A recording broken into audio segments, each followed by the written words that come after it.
दीपक दादा।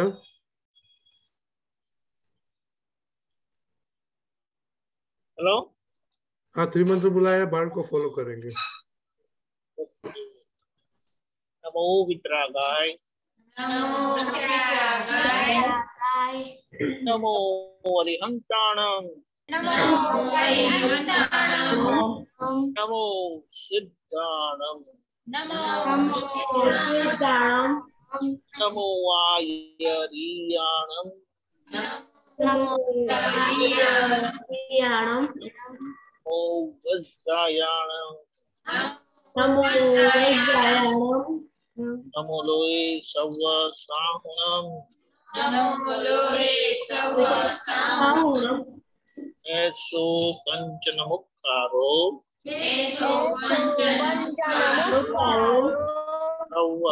वक्त्रणासनो मंगलानं च सर्वेशे परमां हवै मंगलम्। ओम नमो भगवते वासुदेवाय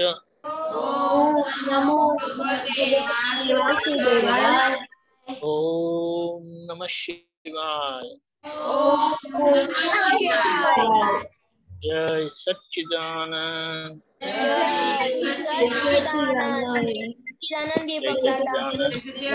ओके, जय Sachchidanand. Okay, Vatsal Ananya. Daily prayer.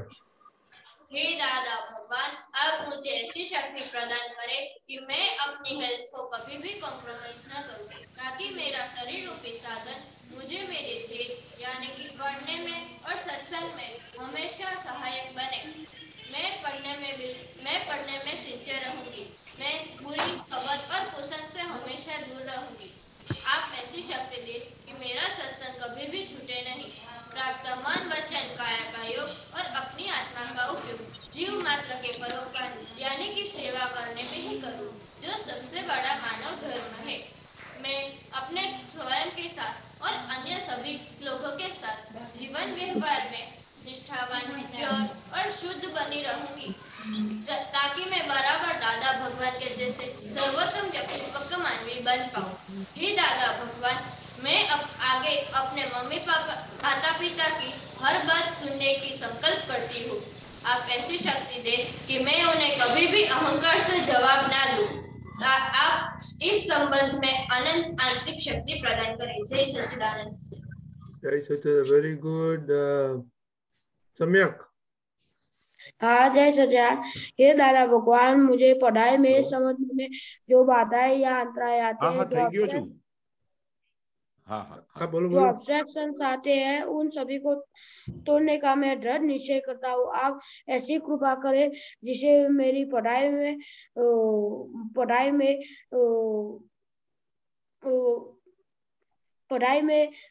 दीदी बोलो कोई अंतराय टूट जाए ऐसी शक्ति आप हमें दे। जय सच्चिदानंद। क्यों सम्यक भाई, क्या ऐसे क्यों गड़बड़ हो जाता है? हाँ, आप डेली नहीं बोलते हैं 25 बार? सम्यक भाई, हाँ, डेली 25 बार बोलने का। Okay okay. अभी अपूर्वा दीदी। हाँ, हे दादा भगवान, हम हैं आपके बच्चे,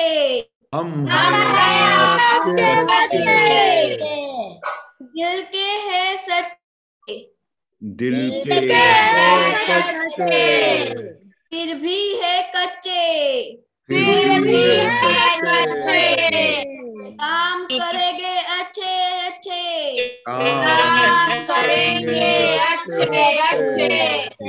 जय सच्चिदानंद। जय सच्चिदानंद। स्वप्निल एंड वत्सल, आपका हाथ काम नहीं करते हैं? करते हैं ना। तो आज संडे तो छुट्टी दिया आपको? नहीं। तो ये कन्विक्शन से बोलने का। तो आपका दादा तुरंत आपने हृदय में से नहीं भाग जाएगा। Okay okay. ओके। सबको आज विधि दीदी 1 साल की हुई है, किसको मालूम है क्यों?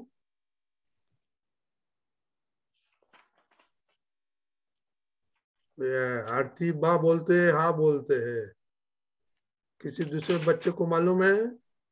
उनका जन्मदिन होगा। हाँ, फर्स्ट ईयर और बेबी हो गई आज। तो केशव दादा, आप उसको कृपा ब्लेसिंग दीजिए। जय दादा भगवान, जय सच्चिदानंद, जय सच्चिदानंद। आप और भी प्रगति करे और दादा के ज्ञान में और आगे बढ़े और अपने निश्चय को और अपनी एम को इस तरह से पकड़े ताकि हमारी जो मंजिल है और नजदीक हो जाए। हमारे मोक्ष मार्ग की मंजिल और हमारे ज्ञान की मंजिल और हमारे व्यवहार और निश्चय की मंजिल दोनों अच्छी तरह से हम निपटा सके, ऐसी दादा भगवान को प्रार्थना करते हैं। जय सच्चिदानंद। जय सच्चिदानंद। और नडियाद, आप कितना मास के हुए?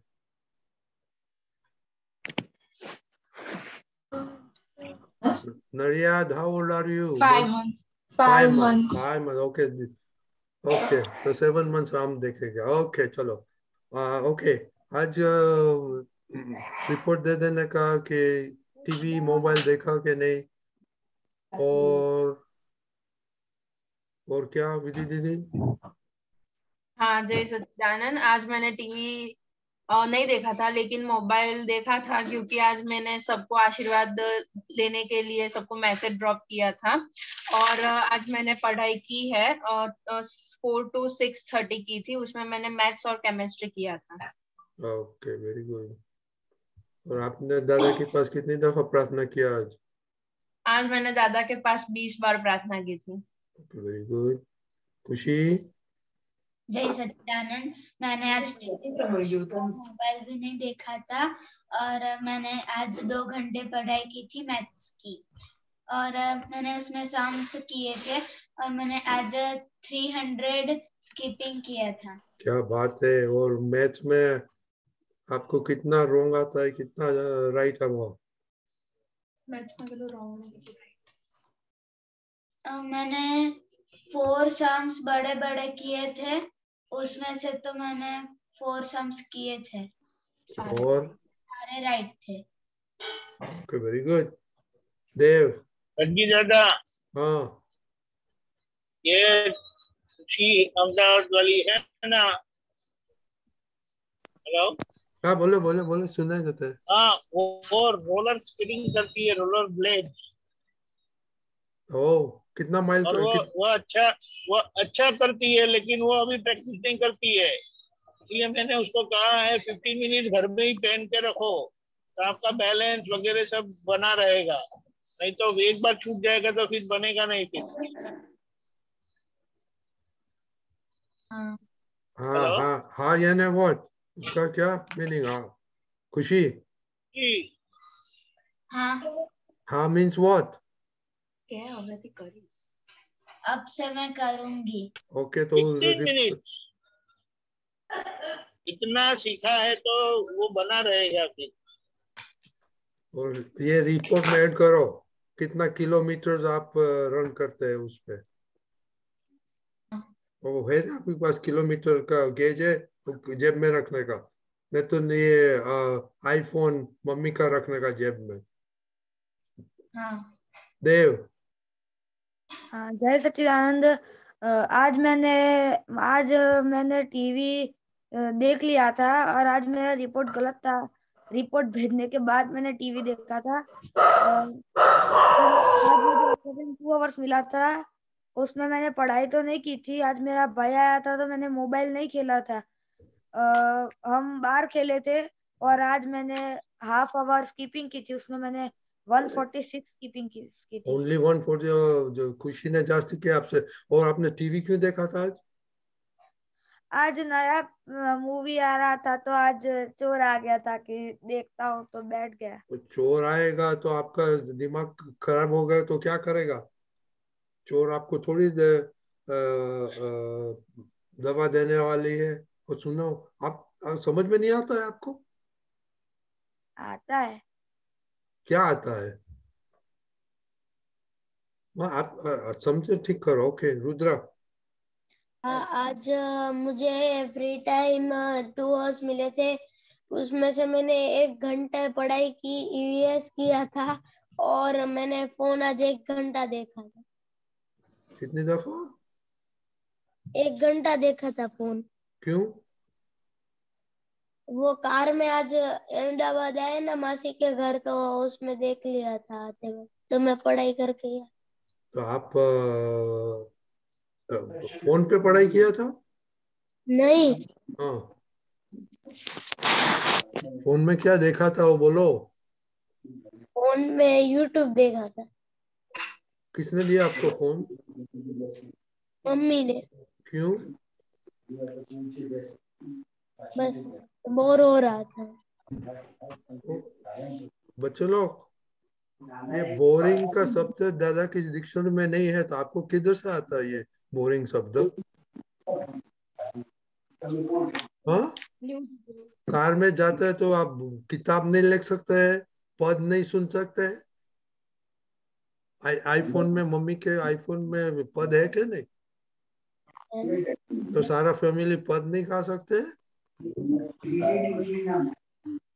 ये समझा? अब कोई बोलो, उसके पीछे बोलो, मत बोलो, आवाज आता है। कोई बोल, पापा को बोलो, मत बोलो। चलो बोलो पापा। हाँ ओके सम्यक, सम्यक। हाँ जय सच्चिदानंद। आज मैंने फोन नहीं देखा था, टीवी भी नहीं देखा था। अब मैं फोन टीवी नहीं देखूंगा। और आज मैंने पढ़ाई में तो आज आज मेरे पढ़ाई में आज मैंने एसएस का लेसन किया। और मेरे पापा ने अंग्रेजी पढ़ाया था और मैं आज सिमंदर दादा गया था। अपने पापा ने क्या पढ़ाया? बोलो, एक सेंटेंस बोलो, 2 अंग्रेजी। सेंटेंस। हाँ, अंग्रेजी बोलो क्या पढ़ाया, इंग्लिश में बोलो। ग्रामर। क्या बोला? कौन सा? नाउन, प्रोनाउन, एडजेक्टिव, क्या बोलता बताया आपने? ग्रामर। WH हाँ, WH क्वेश्चन। ओके। एक सेंटेंस बोल सकते कि नहीं आप? क्या? एक सेंटेंस बोल सकते हैं कि नहीं आप? WH क्वेश्चन का? एक सेंटेंस बोल सकते हैं? पापा ने क्या सिखाया? ओके वत्सल।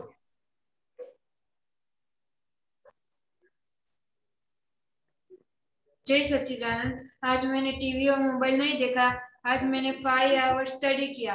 उसमें मैंने 4 आवर लिखा और 1 घंटा दीदी ने मुझे क्वेश्चन पूछे एसएस के। तो 4 घंटा क्या लिखा आपने? 4 घंटा उसमें इंग्लिश के चैप्टर और हिंदी के चैप्टर। Okay very good. और मैंने 200 स्किपिंग की। 200 ओके। खुशी से काम क्या जास्ती? ओके श्रेया, प्रिया। जय सच्चिदानंद। आज मैंने मोबाइल और टीवी नहीं देखा था और मैंने आज क्ले आर्ट किया था। Very good. और आपने बहुत अच्छा किया। Very good use of time. चिनाई। हाँ जय सच्चिदानंद। आज मैंने टीवी बिल्कुल नहीं देखा और मैंने आज फोन सिर्फ अपनी डाउट क्लियर करने के लिए यूज किया था। और आज मुझे फ्री टाइम 4 आवर्स मिले, तो इसमें मैंने 2 घंटे प्लेइंग की पापा के साथ और 2 हाफ एन आवर मैंने स्टडी भी की और 1 घंटा मम्मी की मदद की। करिश्मा। हाँ जय सच्चिदानंद। आज मैंने मम्मी की मदद की थी। नौकल में एक बार की थी। त्रिमंत्र मैंने आज 2 टाइम्स की थी। और प्रेयर? प्रेयर आज मैंने नहीं की। क्यों? आलस आ गए। आलस आ गए। ओके। आलस में आप सोते रहना। मोनिका। हाँ खुशी। हाँ जय सच्चिदानंद। आज मैंने फोन और टीवी नहीं देखा। मैंने आज सोशल 1 घंटा 30 मिनट्स जो मिस ने नोट्स दिए थे, होमवर्क दिए थे, वो मैंने किया।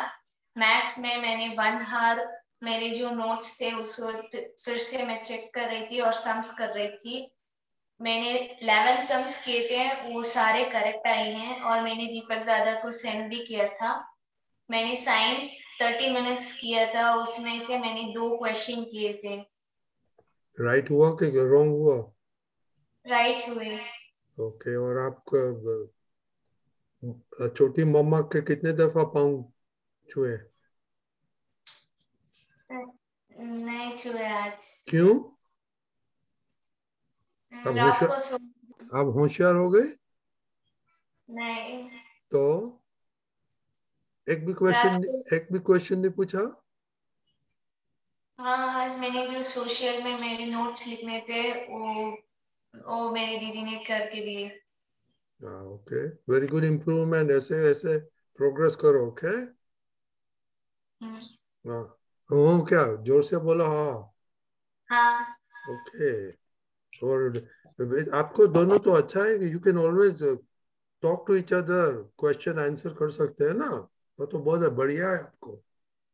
वो ओके। मानती ही नहीं, तो क्या करो। हाँ, वो मानती नहीं है, वो सिर्फ अपने दोस्त से ही पूछेगी। उसके साथ आज भी वही हुआ है, मैं वो तो दोस्त से ही मालूम है, बहुत जिद्दी है, मालूम है। वो जिद्दी का रिजल्ट केशव दादा बताएगा।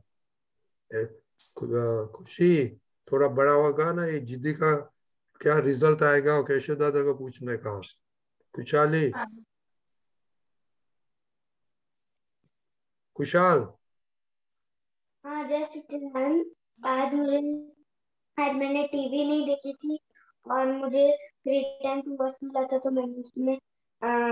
मैंने नोट्स लिखे थे एसएसटी के। और मैंने आज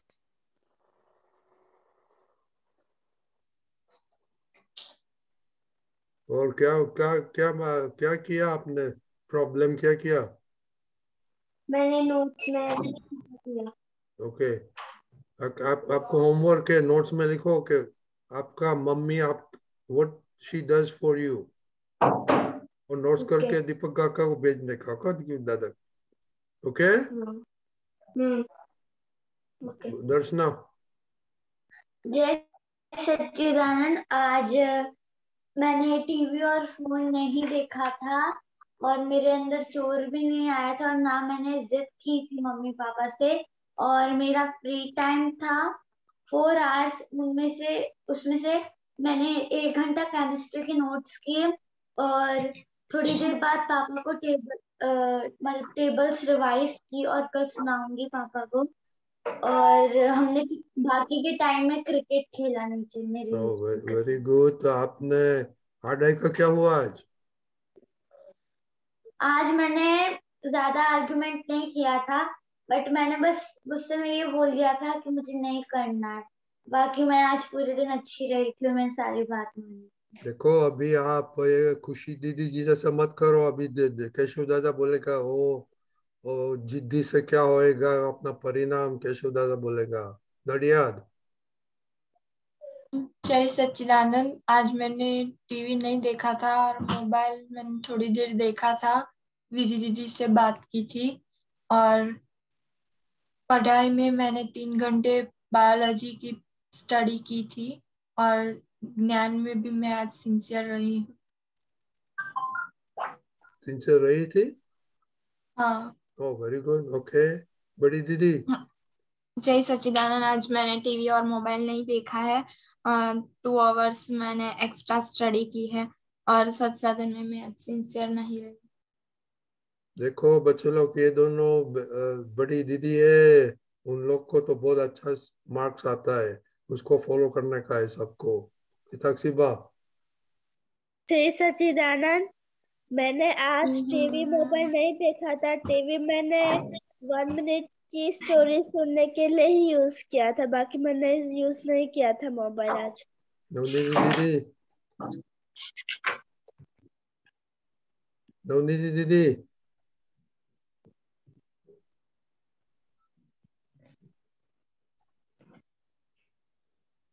जय सच्चिदानंद। आज मैंने 15 मिनट्स मोबाइल लिया था गेम खेलने के लिए। मैंने 40 मिनट्स संस्कृत पढ़ी थी। 30 मिनट्स मैंने मैथ्स में वीडियो देखा था और 20 मिनट्स मैंने सिविक्स के क्वेश्चन आंसर याद किए थे अंडरस्टैंडिंग मीडिया के।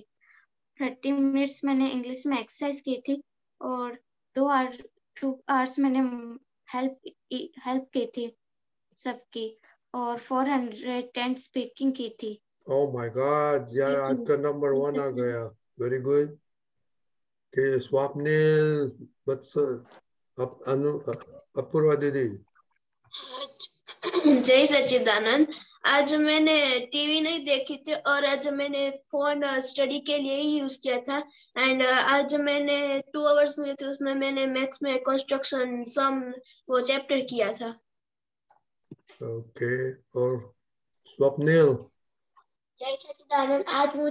आज मैंने फोन 50 मिनट लिया था, मेरे को हिंदी में थोड़ा लिखना था और मैंने टीवी भी नहीं देखा था। आज मेरे पास 1 आवर फ्री टाइम था तो मैंने स्टडी की थी। Very good. और मैंने स्किपिंग भी थी। कितना किया 400। स्किपिंग क्या किया? 400। ओके। अनन्या दीदी। जय सच्चिदानंद। आज मैंने टीवी सिर्फ कविराज के पद सुनने के लिए देखा था और मैंने आज फोन सिर्फ स्टडी करने के लिए ही लिया था। तो कौन सा पद आपने सुना? वालम तारी खोट पुराती नथी, वो वाला। वालम किसको बोलता है? दादा भगवान को। क्या बात। वेरी गुड आंसर किशोर दादा। Very good, very good. I think कोई बाकी है? दरअसल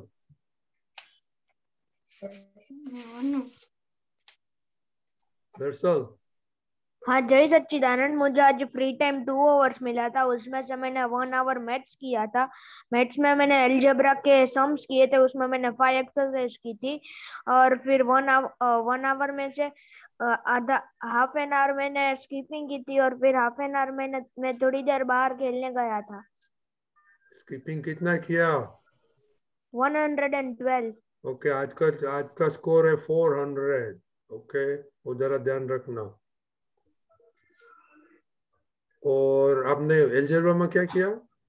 अलजेब्रा में मैंने 5 एक्सरसाइज की थी, उसमें से बहुत सारे सम्स थे, वेरिएबल्स और नॉन वेरिएबल्स के। कितना?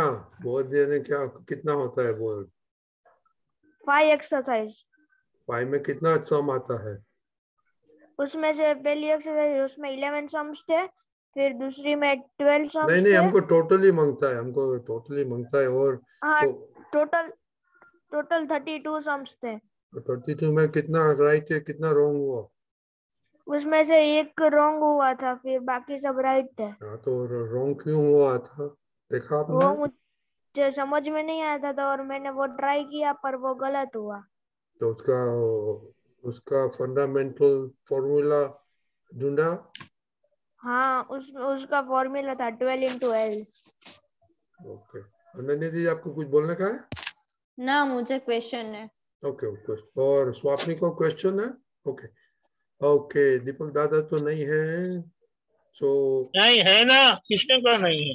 तो आप दिखाई नहीं देता है। ओके, बोलिए। अच्छा, वो बात बतानी है। अगर आपके मार्क्स अच्छे आते हैं और आपको लगता है कि मैं टीवी मोबाइल देखूंगा तो चलेगा, तो आपका स्कोर कभी डाउन होगा वो आपको पता नहीं चलेगा। क्योंकि आज आपके मार्क्स अच्छे आते हैं तो आपकी मशीन जो है, शरीर वगैरह अच्छा है, चित्त अच्छा है, लेकिन ये टीवी मोबाइल का परिचय रहेगा, उपयोग रहेगा, तो वो शक्ति आपकी बिगड़ेगी। तो अच्छा मार्क्स है और अगर आप टीवी मोबाइल का रखेंगे तो कभी आपका स्कोर बिगड़ जाएगा, कह नहीं सकते। जिनका स्कोर खराब है, मार्क्स अच्छे आते नहीं है और टीवी मोबाइल बंद कर दिया तो उनका मार्क्स डेफिनेटली इम्प्रूव होगा। और अगर वो फिर भी देखते रहेंगे तो उनका स्कोर और भी बिगड़ेगा। तो बात बड़ी गहराई से सीरियसली समझ लो। ये टाइम हमारा इम्पोर्टेंट है। अभी एग्जाम टाइम हुआ है 3 महीना, ये थोड़ा ये रखेंगे, संयम रखेंगे तो फिर आगे आपको बहुत मदद होगा। और ये एक्सपेरिमेंट है हमारा, हमें पता चल जाएगा कि डेफिनेटली टीवी और मोबाइल से हमारे मार्क्स पर असर आती है, और अगर हमने वो नहीं देखा तो उसमें इम्प्रूवमेंट भी ड्रास्टिक आएगा। यही सच्चिदानंद। देखो इसमें आज आज रिपोर्ट में देव और रुद्र उसने जो घाटा किया है जो के वो जरा समझने का, दीपक दादा ने आपका घाटा बता दिया। क्या किया है? हाँ, उनके मार्क्स अच्छे आते हैं, लेकिन ये जो टीवी मोबाइल का अपन रखते हैं ना, वो खुद ही बिगड़ जाएगा, क्या नहीं सकते बिल्कुल भी। उसको तो चलेगा ना।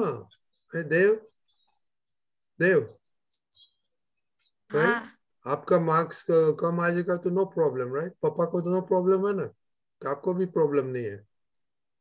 नहीं, हाँ प्रॉब्लम है, प्रॉब्लम है। प्रॉब्लम तो कब आप समझ जाएंगे? अब से नहीं देखूंगा। Very good. और Rudra, I don't know Rudra किधर गुम हो गया? रुद्र? हाँ मैं भी नहीं देखूंगा। हाँ तो ये कार में देखेगा, प्री प्लानिंग करने का होता है ना, कार में जाते पहले प्री प्लानिंग करने का है, क्या करेगा नहीं करेगा। पप्पा मैं की से बात करने का, वो मम्मी को बोलने का जो कि आज हम पद हमको सिखाओ कार में, और वो कुछ करो कुछ पढ़ो। समझ में आया रुद्र? हाँ ऐसे आप ही कल मम्मी को लेके आना, पूछेगा क्यों आप लोगों को मोबाइल दिया था आपको खेलने के लिए, तो मम्मी को बोलना कल जवाब देने का है। ओके रुद्र? हाँ कल मम्मी को लेके आना। ओके कैसे रुद्र? एक ही मिनट रुद्र, आपके डैडी का नाम विपिन भाई है? संजय भाई। हाँ संजय भाई।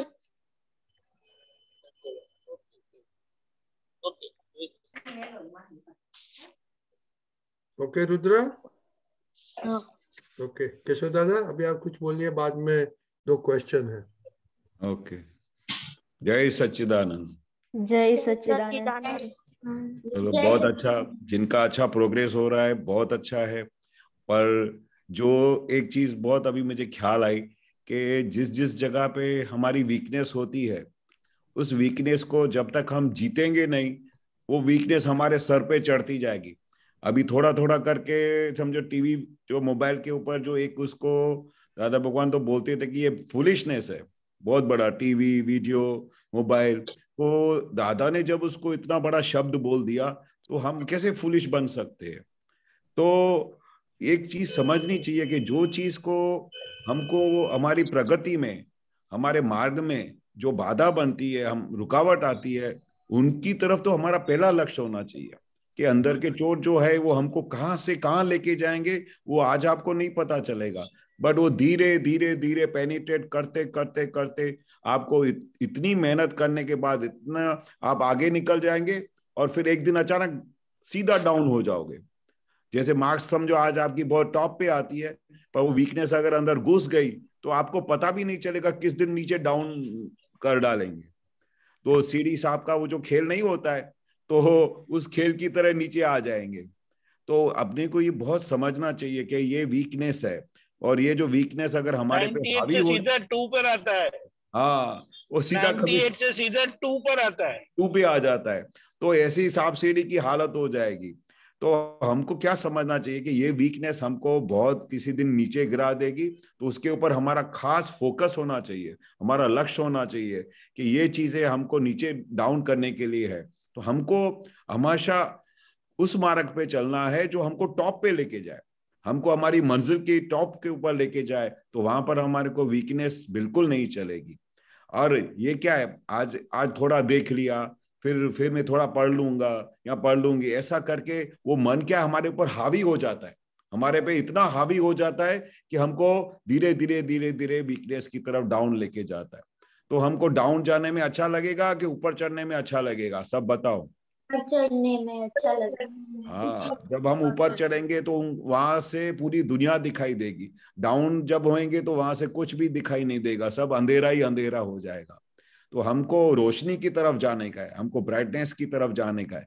और ब्राइटनेस तब मिलेगी जब हम ऊपर चढ़ेंगे। हर सब्जेक्ट में, हर व्यवहार में, हर बात में हमको टॉप पे पहुंचने का है। जैसे दादा भगवान थे तो कभी भी कोई भी ऐसी चीज लाइफ में नहीं की जो दादा को डाउन लेके जाए।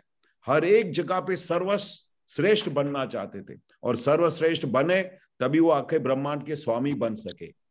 अगर हमको राजा बनना है, रानी बनने का है, टॉप पे पहुंचने का है, तो हमको क्या करना पड़ेगा कि हमारी वीकनेसेस को तोड़ना पड़ेगा। वीकनेसेस के ऊपर उनको तोड़ के हमको उसी पॉजिटिव लेंथ पे आने का, जहां पर पूरा ब्रह्मांड दिखाई देगा, पूरी ब्राइटनेस दिखाई देगी। और हम जिस मंजिल की तरफ बढ़ना चाहते हैं, टॉप की तरफ बढ़ना चाहते हैं, तो ये वीकनेस जब निकल जाएगी तभी हम टॉप पे पहुंच सकेंगे। अभी ये हमको डिसाइड करने के हमको कहाँ पहुंचने का है, आपको डिसाइड करने का है कि हमको कहाँ पहुंचने का है। सही है? हाँ। ओके, समझ में आया? ओके। और देव, आपका मेन बिजनेस क्या है?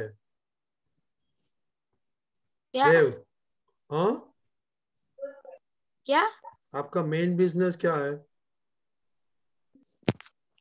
दीदी आपका मेन बिजनेस क्या है? हमारे 3 गोल, स्टडी, हेल्थ और दादा भगवान का ज्ञान। ओके, उसमें ओके। और स्टडी, अभी main thing study, health and दादा ज्ञान। ओके, स्टडी तो आज बहुत बोला। और Keshav, before with the question, ये आडाई खुशी और दर्शना की आडाई हो तो उसका रिजल्ट क्या आएगा? हाँ, बरोबर। आड़ाई तो बहुत बुरी चीज है। जिद्दीपना क्या होता है कि धीरे धीरे आड़ाई की तरफ लेके जाता है।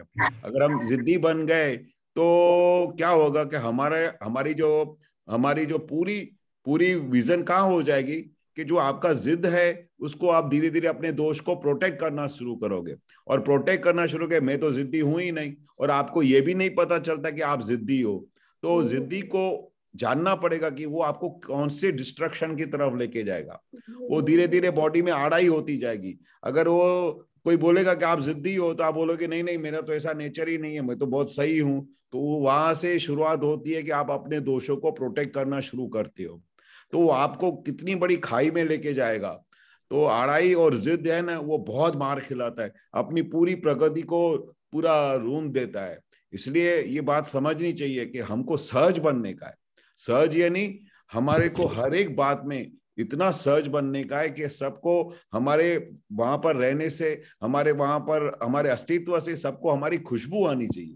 आड़ाई वाला आदमी होएगा तो वो कोई भी कहीं भी जगह पे खड़ा रहेगा या खड़ी रहेगी तो उधर उसके ऊपर अट्रैक्शन नहीं होगा, उसके ऊपर लाइकिंग नहीं होगी।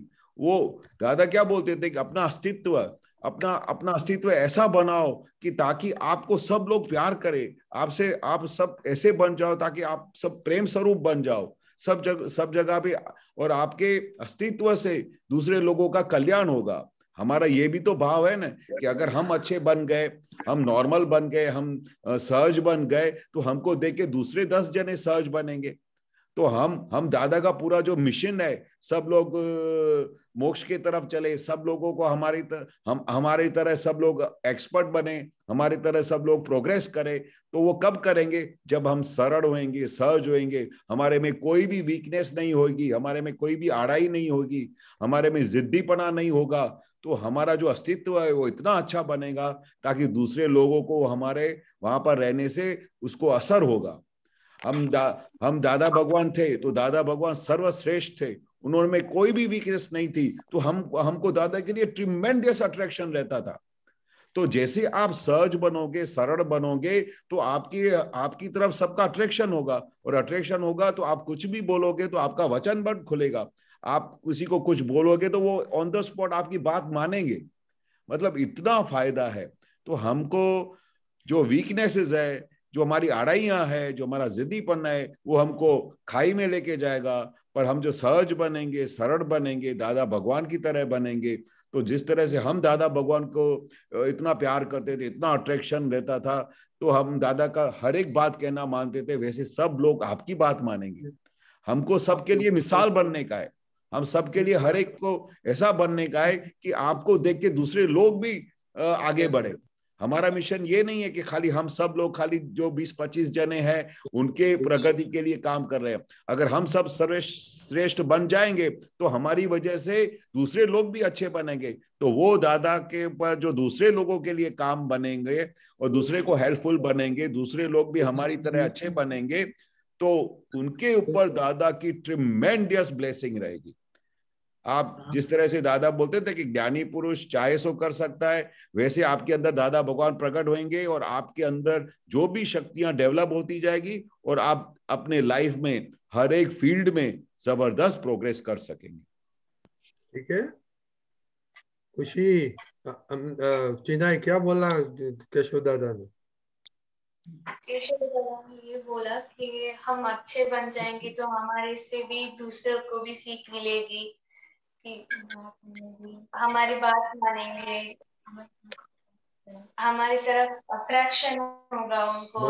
मोनिका आप मत बोलिए, उसको जो सुना हो बोलने दो। और आडाई करेगा तो क्या होगा?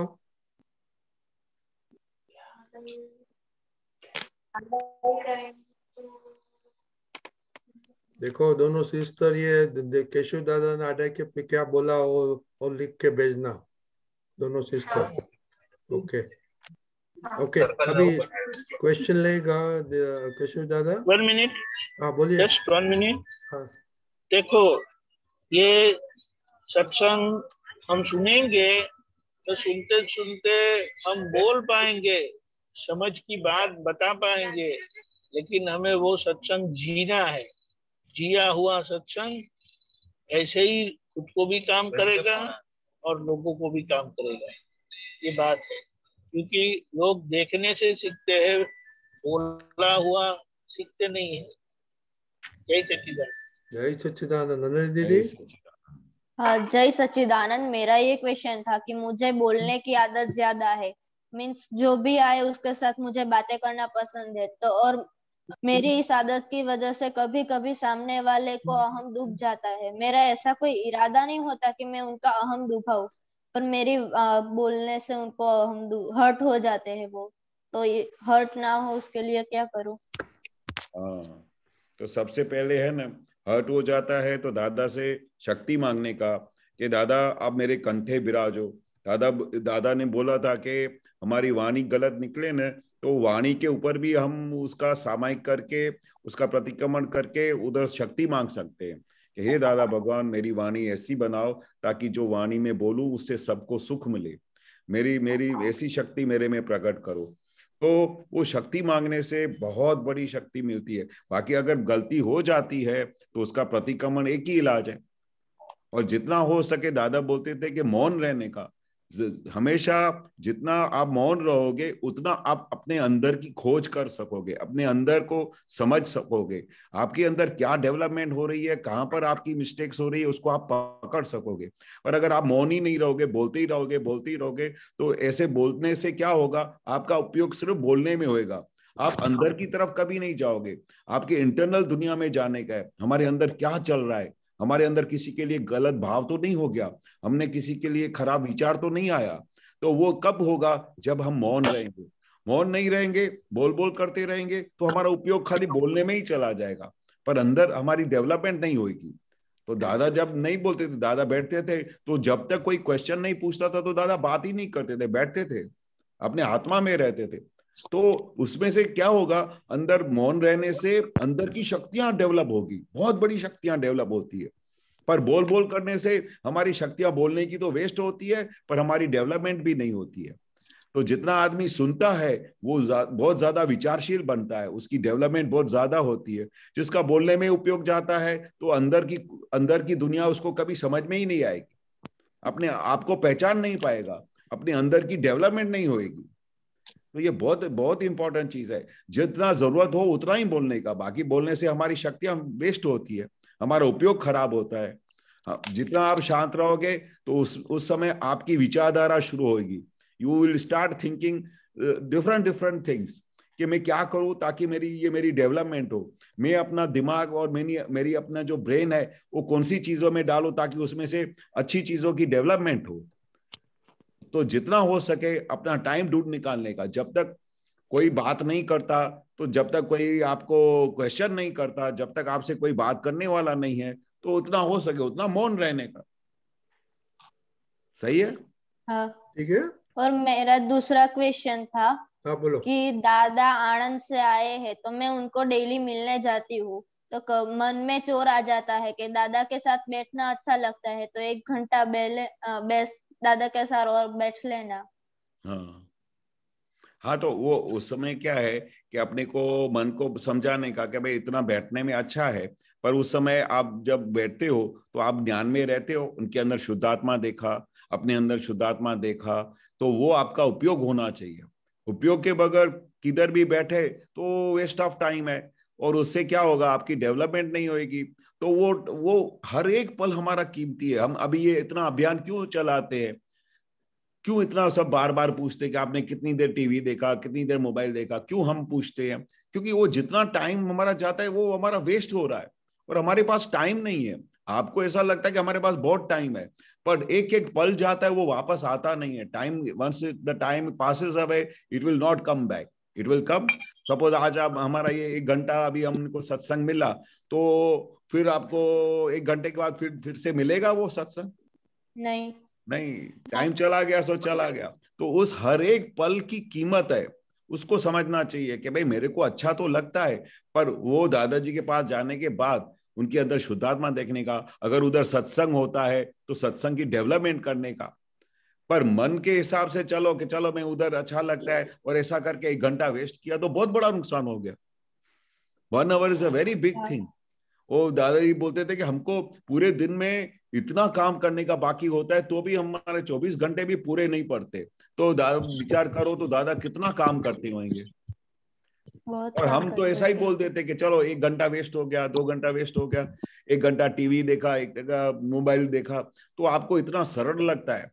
पर ये बहुत कीमती समय है। जिनको मोक्ष मार्ग पे चलना है, जिनको दादा के कहने के मुताबिक चलने का है, जिनको दादा की तरह प्रोग्रेस करनी है, जिनको दादा भगवान की तरह बनना है, उनके पास बिल्कुल टाइम नहीं है।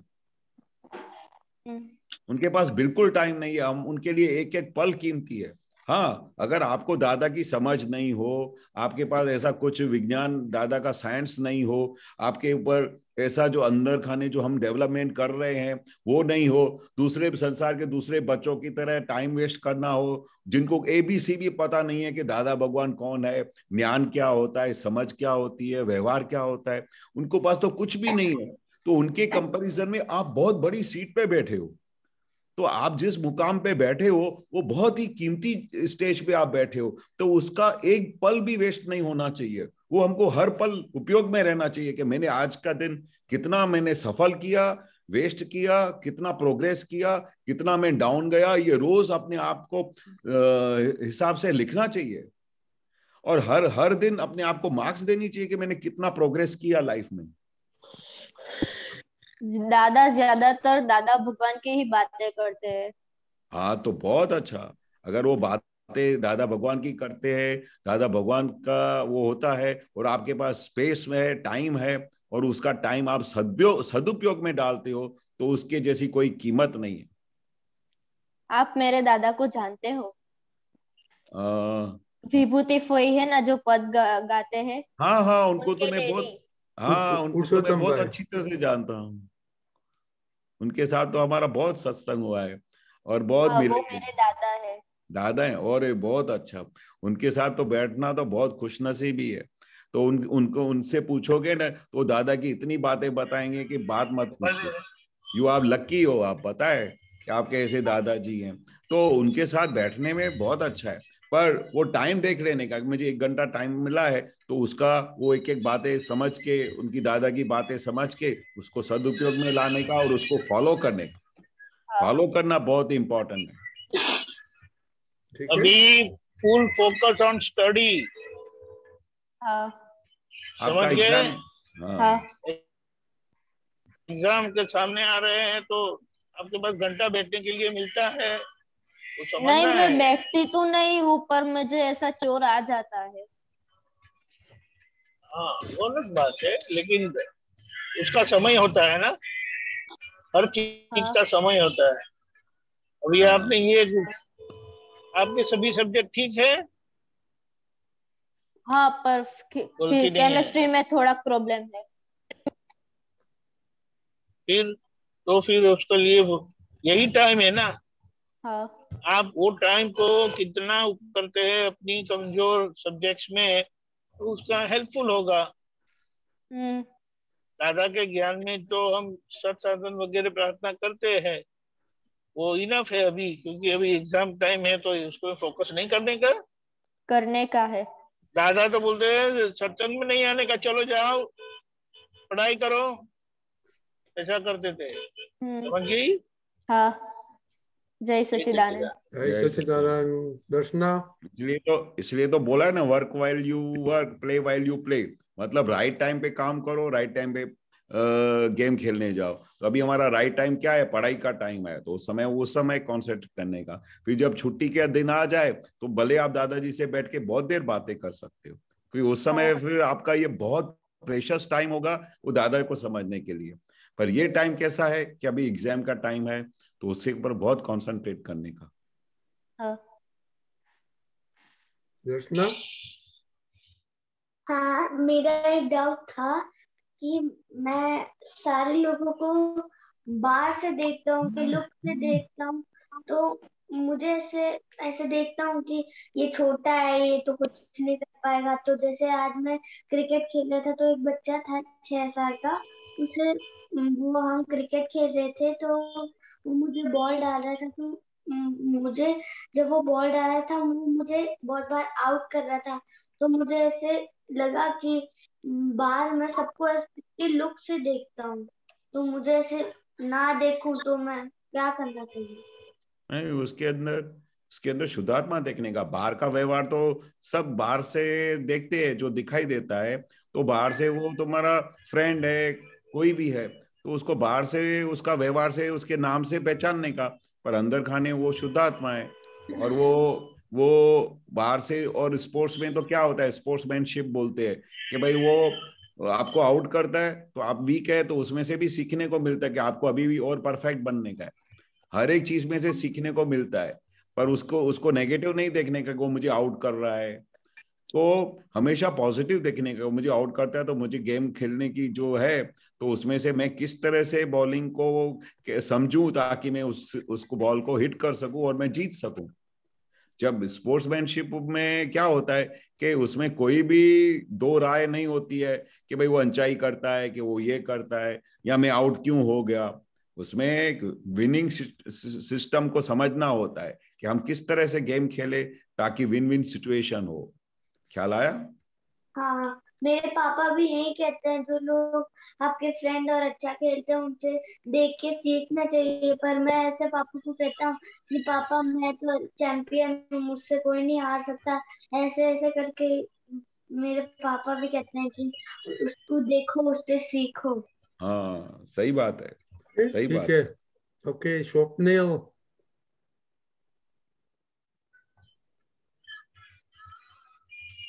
जय सच्चिदानंद। रजनी दादा, आपने मुझे कल कहा था ना कि आप अपने पापा से पूछ के आना मार्केटिंग के बारे में। हाँ, बोलो। तो मैंने पापा ने कहा कि है ना, हम मार्केटिंग नहीं, हम प्रोडक्टिंग करें, यानी कि कस्टमर को जो चीज चाहिए ना, उसको जैसी भी चाहिए ना, हम वैसी देंगे टाइल्स। ओके, तो क्या उसमें से क्या आपको समझने मिला? नहीं मिला नहीं, पर पता चल गया कि पापा मार्केटिंग नहीं कर रहे। नॉलेज भी मिल गया कि हाँ, और ये ठीक है। आप पापा ने बताया कि जो कस्टमर को मांगता है वो ही हम अच्छी तरह से प्रॉपरली देते हैं। तो आप उसमें से आपको क्या समझने का होता है? आपका धंधा अभी स्टडी का है, आपका धंधा हेल्थ का है, आपका धंधा ज्ञान का है। तो ये धंधा में आप क्या मार्केटिंग करेगा? कल बताना हमको। स्वप्निल। हाँ क्या क्वेश्चन, मेरा क्या क्वेश्चन था कि देख आपका जो पप्पा का धंधा है, कस्टमर को जो मांगता है वो अच्छी तरह से वेल क्वालिटी देता है, वो पप्पा का धंधा है। आपका धंधा स्टडी का है, आपका धंधा हेल्थ का है, आपका धंधा ज्ञान का है। ओके, तो आपका धंधा कैसे करेगा ये तीनों में? मार्केटिंग क्या करेगा हमको बताना कल, मालूम पड़ गया? हाँ आपको धंधा मुझे या आपका 3 धंधा है तो आपको भी मार्केटिंग करना पड़ेगा ना, ये आपका धंधा में। हाँ हाँ, तो ये क्या मार्केटिंग करेगा हमको बोलना कल। दीदी दीदी के साथ, ये छोटी दीदी के साथ बातें करना, बड़ी दीदी के साथ बात करो। छोटी दीदी है ही नहीं। हाँ, छोटी दीदी है ही नहीं। आप पास में है ना, आपकी छोटी दीदी नहीं है? बड़ी दीदी नो, ये सब बड़ी हो दो, बड़ी दीदी तो वो लेफ्ट में है। ये वो कौन, अनन दीदी कौन है? वो आंटी की लड़की है। वो तो आंटी क्या की हुआ, दो लड़की दीदी नहीं होती है? दीदी है मगर वो भी बड़ी है मेरे से। हाँ, तो ऐसे ये छोटी बहन है, वो बड़ी बहन है, ऐसे सोचो। आंटी फांटी, ये किधर से शब्द सब नहीं, लाते थे? छोटी दीदी और बड़ी दीदी। हाँ, ये छोटी दीदी, अपूर्व दीदी, ये आंटी फांटी किधर से लाता है शब्द? क्या शब्द यूज करने का, क्या बोलने का आंटी के इंस्टेड ऑफ आंटी, क्या बोलने का? चाची काकी बोलो। चाची चाची हाँ, ये आंटी फांटी ये सब बोल, कजिन बजिन छोड़ो। ये छोटी बहन है, वो बड़ी बहन है, वो और वो अपना दाया भाई है ना, वो मम्मी के साथ बैठा है। वो दाया भाई को भी पूछना, और दोनों क्या मार्केटिंग करेगा वो कल सबको बताना। और सब बच्चे लोग, ये भी आपका भी होमवर्क, आपका भाई बहन पापा मम्मी से डिस्कस करना का, ये हमारा 3 धंधा है तो मार्केटिंग हम क्या करना मांगता है। ओके, और जय सच्चिदानंद। और भी आप सबको बोलने का, और कामिनी काकी के साथ भी पूछने का कि हम क्या क्या हमको मार्केटिंग करने का। आंटी वांटी मत बोलो। ओके, जय सच्चिदानंद। जय सच्चिदानंद। ओके,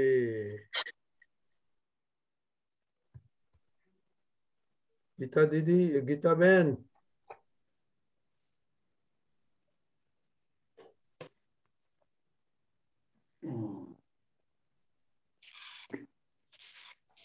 गीता बहन,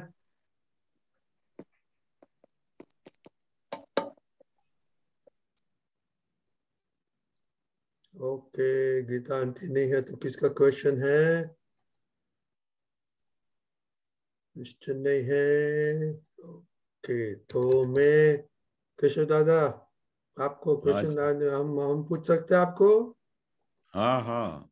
ओके, तो आप भी आपका क्या अभी ये आपका क्या मार्केटिंग चल रहा है वो बताइए। हाँ, हमारा मार्केटिंग वो कविराज ने बताया ने कि धंधो एवो हो जे जेमा हरीफाई ना होए।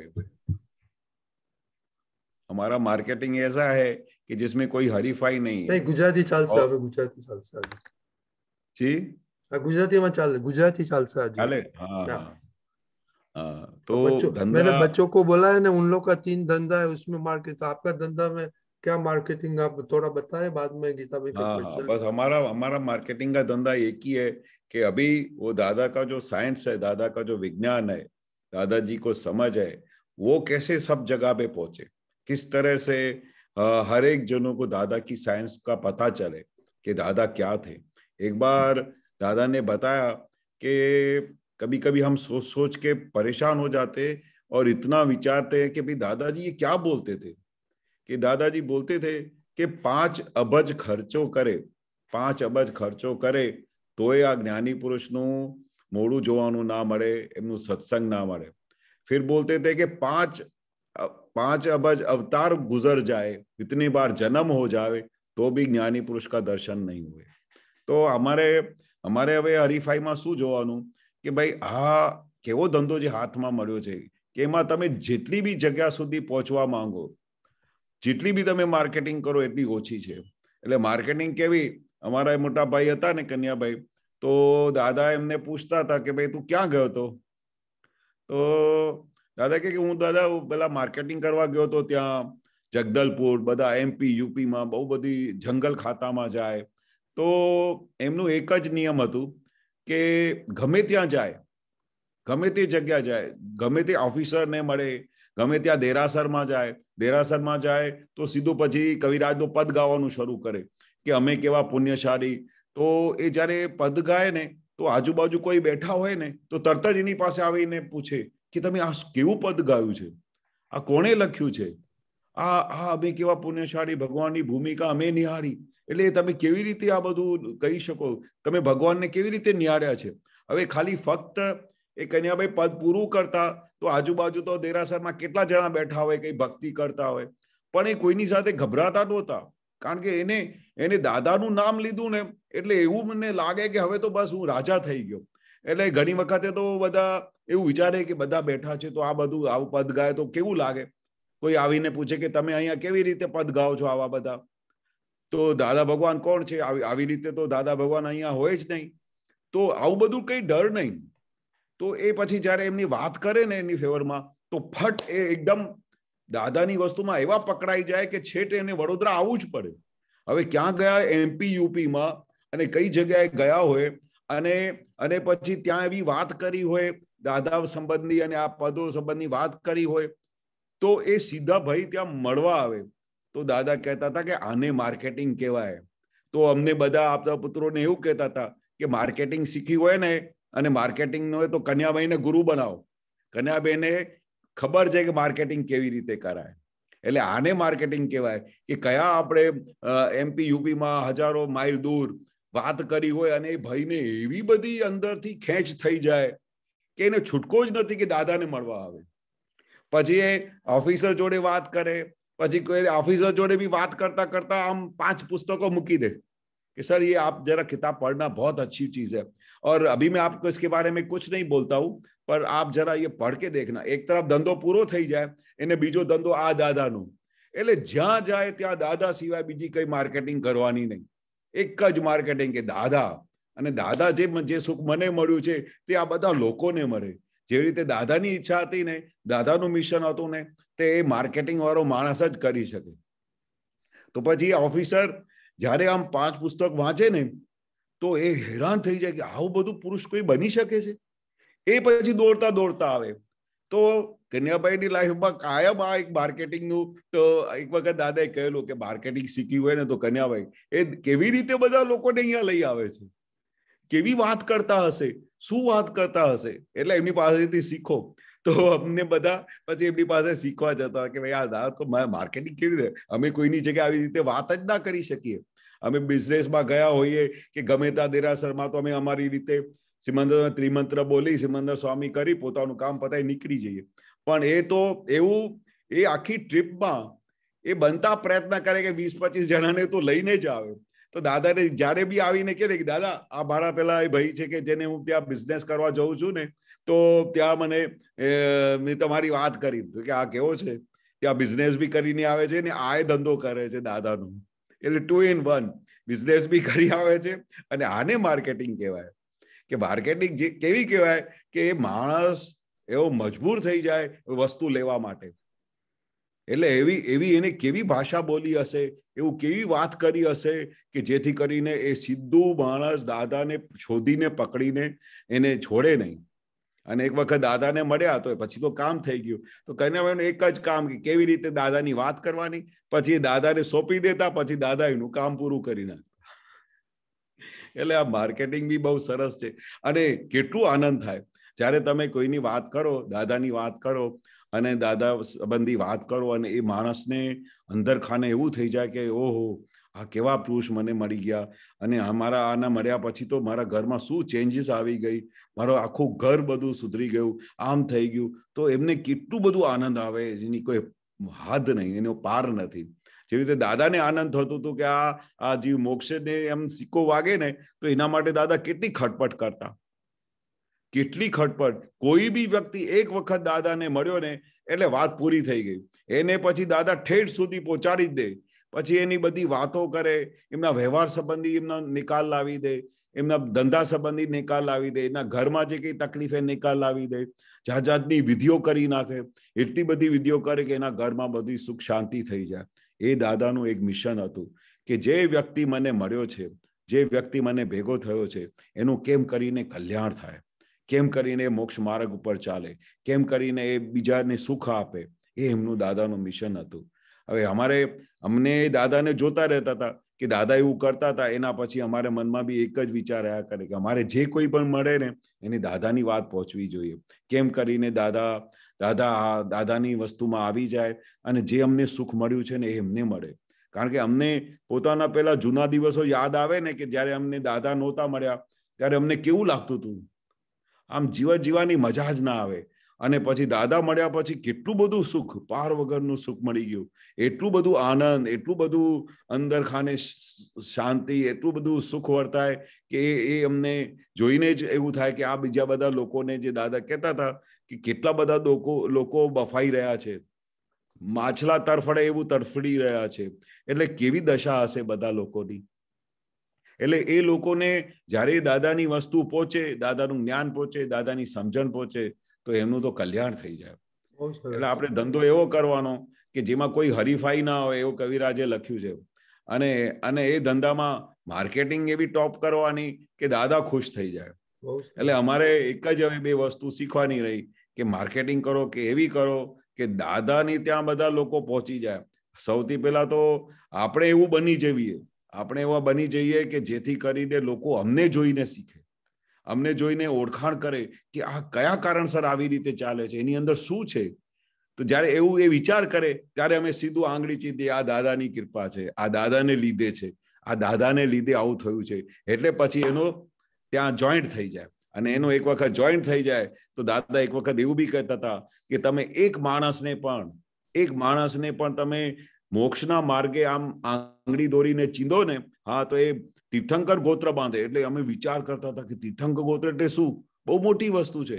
એટલે આપણા નિમિત્તે કોઈ એક વ્યક્તિ મોક્ષના માર્ગ ઉપર દોડે અને દાદાને શોધી કાઢે અને દાદાના કયા પ્રમાણે એમને અંદર ખાને મોક્ષનો અનુભવ થાય એટલે બહુ મોટું જબરજસ્ત તીર્થંકર ગોત્ર બાંધે એવું છે. એટલે આપણે એક વસ્તુ સમજવાની કે આ માર્ગે આપણે કોઈને સુખ સ્વરૂપ થઈએ, કોઈને દાદા તરફ લઈ જઈએ, એ અમારા દાદા એના માટે બહુ ખૂબ ખુશ થતા હતા.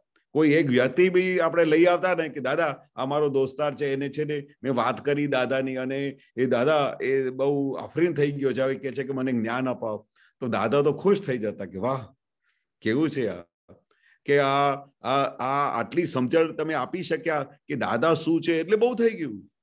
પછી તો દાદાની કૃપા કામ કરવાની છે. એટલે તમે આના માટે નિમિત્ત બન્યા, બહુ મોટી વસ્તુ કહેવાય. બહુ સરસ કેશવજી. તો હવે તમે પદની વાત કરી ને તો હું રહી ગયું તો પદ યાદ ગયું.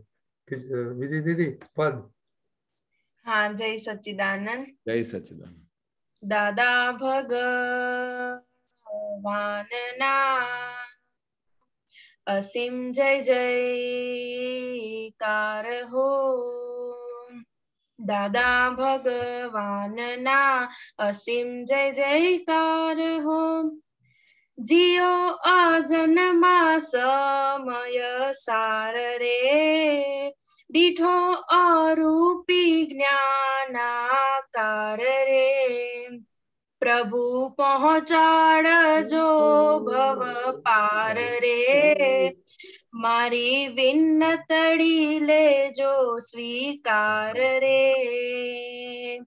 દાદા ભગવાનના અસીમ જય જયકાર હો. જ્ઞાન શેને કહેવાય મને નહોતી એ ખબર, વિશ્વ ચલવનાર હું હાય ભ્રાંતિ બેખબર. દિવ્ય મેળવાણ દાદા ભેળવનાર રે, વહેતું જીવન છે શુક્લ દુગ્ધાર રે. દાદા ભગવાનના અસીમ જય જયકાર હો, દાદા ભગવાનના અસીમ જય જયકાર હો. જય સચ્ચિદાનંદ. બહુ સરસ. શું માગ્યું દાદા પાસે? હા, મને મતલબ આ પદમાં તો એટલું સમજાય છે કે મને પહેલા નથી ખબર કે જ્ઞાન કોને કહેવાય, પણ હવે જ્યારે જ્ઞાન મળ્યું ત્યારે ખબર પડે છે કે જ્ઞાન કોને કહેવાય. અને એવું પહેલા લાગતું હતું કે હું જ કરું છું, મારા થકી જ થાય છે બધું, પણ હવે એવું ખ્યાલ આવે છે કે કોઈ કરતું નથી, જસ્ટ વ્યવસ્થિત શક્તિ કરે છે. Very good. 2 મિનિટ વાત કરો આ પદ વિશે, પછી આપણે ક્વેશ્ચન લઈએ. હા હા હા, બસ હવે આમાં શું છે, બહુ મોટામાં મોટી વસ્તુ શું છે કે હવે અમને એવા દાદા મળી ગયા છે કે અમારો ભવ પાર કરી નાખો. ભવ પારમાં એટલે અમે કેટલા ભવોથી ભટકી રહ્યા છે, કેટલા ભવોથી અમે આ સંસારમાં અમારું કોઈ ઠેકાણું નહોતું પડતું. અબજો અવતારો જતા રહ્યા. દાદા કે અબજો રૂપિયા ખર્ચો તોય આ વસ્તુ મળે નહીં જે મેં તમને 1 કલાકમાં આપી દઉં છું. આવું અક્રમ વિજ્ઞાન જે તમારે હાથમાં મળ્યું છે, કેટલા ભવ પાર કરી નાખે એવા દાદા મળ્યા છે, તો આપણે આપણું કામ પૂરું કરી નાખો. દાદા કહેતા હતા ને, કામ કાઢી લો. એટલે દાદા કવિરાજ દરેક પદમાં આટલી જ ઓળખાણ આપવા માંગતા હતા કે દાદા કોણ છે, દાદા શું કરી રહ્યા છે, દાદા કેવી રીતે આપણે ભવ પાર કરાવી નાખે છે, કેવી રીતે દાદા અમને પૂર્ણ પુરુષ મળી ગયા છે જે અમને દરેક ઠેકાણેથી આપણે પાર કરી નાખે છે. એટલે દરેક કવિરાજના પદમાં દાદાની એટલી બધી ઓળખાણ કરાવી છે કે અમે આ કવિરાજનો ઉપકાર કોઈ દિવસે ભૂલી શકીએ નહીં કે એને અમારી ખરી રીતે દાદાની ઓળખાણ કરાવી છે આ પદો દ્વારા, કે આ દાદા કેવા છે, કેટલા બધા એમના કેટલા બધા ગુણો છે. 1008 ગુણો, તમે એક ગુણ તમે વર્ણન કરો ને તો તમને દાદા દેખાય કે આવા દાદા તે અમે બધા પુણ્યશાળી કે આવા દાદા અમને મળી ગયા, જેના નિમિત્તે અમે આટલું મોટું વિજ્ઞાન પ્રાપ્ત કર્યું છે. જે વિજ્ઞાન લાખો અબજો રૂપિયા ખર્ચો કરીએ તો એ ના મળે, તે અમને સહજ રીતે આપી દીધું. એટલે અમારી પુણ્ય પાકી છે. તો હવે દાદા એટલું વારે ઘડી કહેતા હતા, કામ કાઢી લો, કામ કાઢી લો. એટલે આપણો ઉપયોગ આમાં રાખો કે આવા દાદા કોઈ દિવસે મળશે નહીં. તમે કલ્પના ના કરી શકો, વિચારી ના શકો એવા દાદા અમને મળ્યા છે. અને અમારું દરેક પ્રકારનું કામ કરી આપવાના છે. તમે જે ડાયરેક્શનમાં આગળ વધવા માંગો એ ડાયરેક્શનમાં અમારું કામ પૂરું કરીને અમને ભવ પાર કરાવી નાખશે એવા દાદા મળી ગયા છે. બહુ સરસ. હા, વેરી ગુડ. જય સચ્ચિદાનંદ. જય સચ્ચિદાનંદ. કે ઉર્વાબેન. હા, જય સચ્ચિદાનંદ. જય સચ્ચિદાનંદ રજની અંકલ. જય સચ્ચિદાનંદ કેશવાનંદજી. જય સચ્ચિદાનંદ. કેશવાનંદજી, સંયમ એટલે શું? એટલે મેં એક કવિરાજનું પદ છે કે ઉપજાવે સંયમ પરિણામ, એ સાંભળ્યું હતું. તો એમાં આ સંયમ પરિણામ એટલે શું? સંયમ પરિણામ બહુ મોટી વસ્તુ છે. આજે સમજો કોઈ કહે કે ઉર્વી નામ છે ને તમારું, ઉર્વા.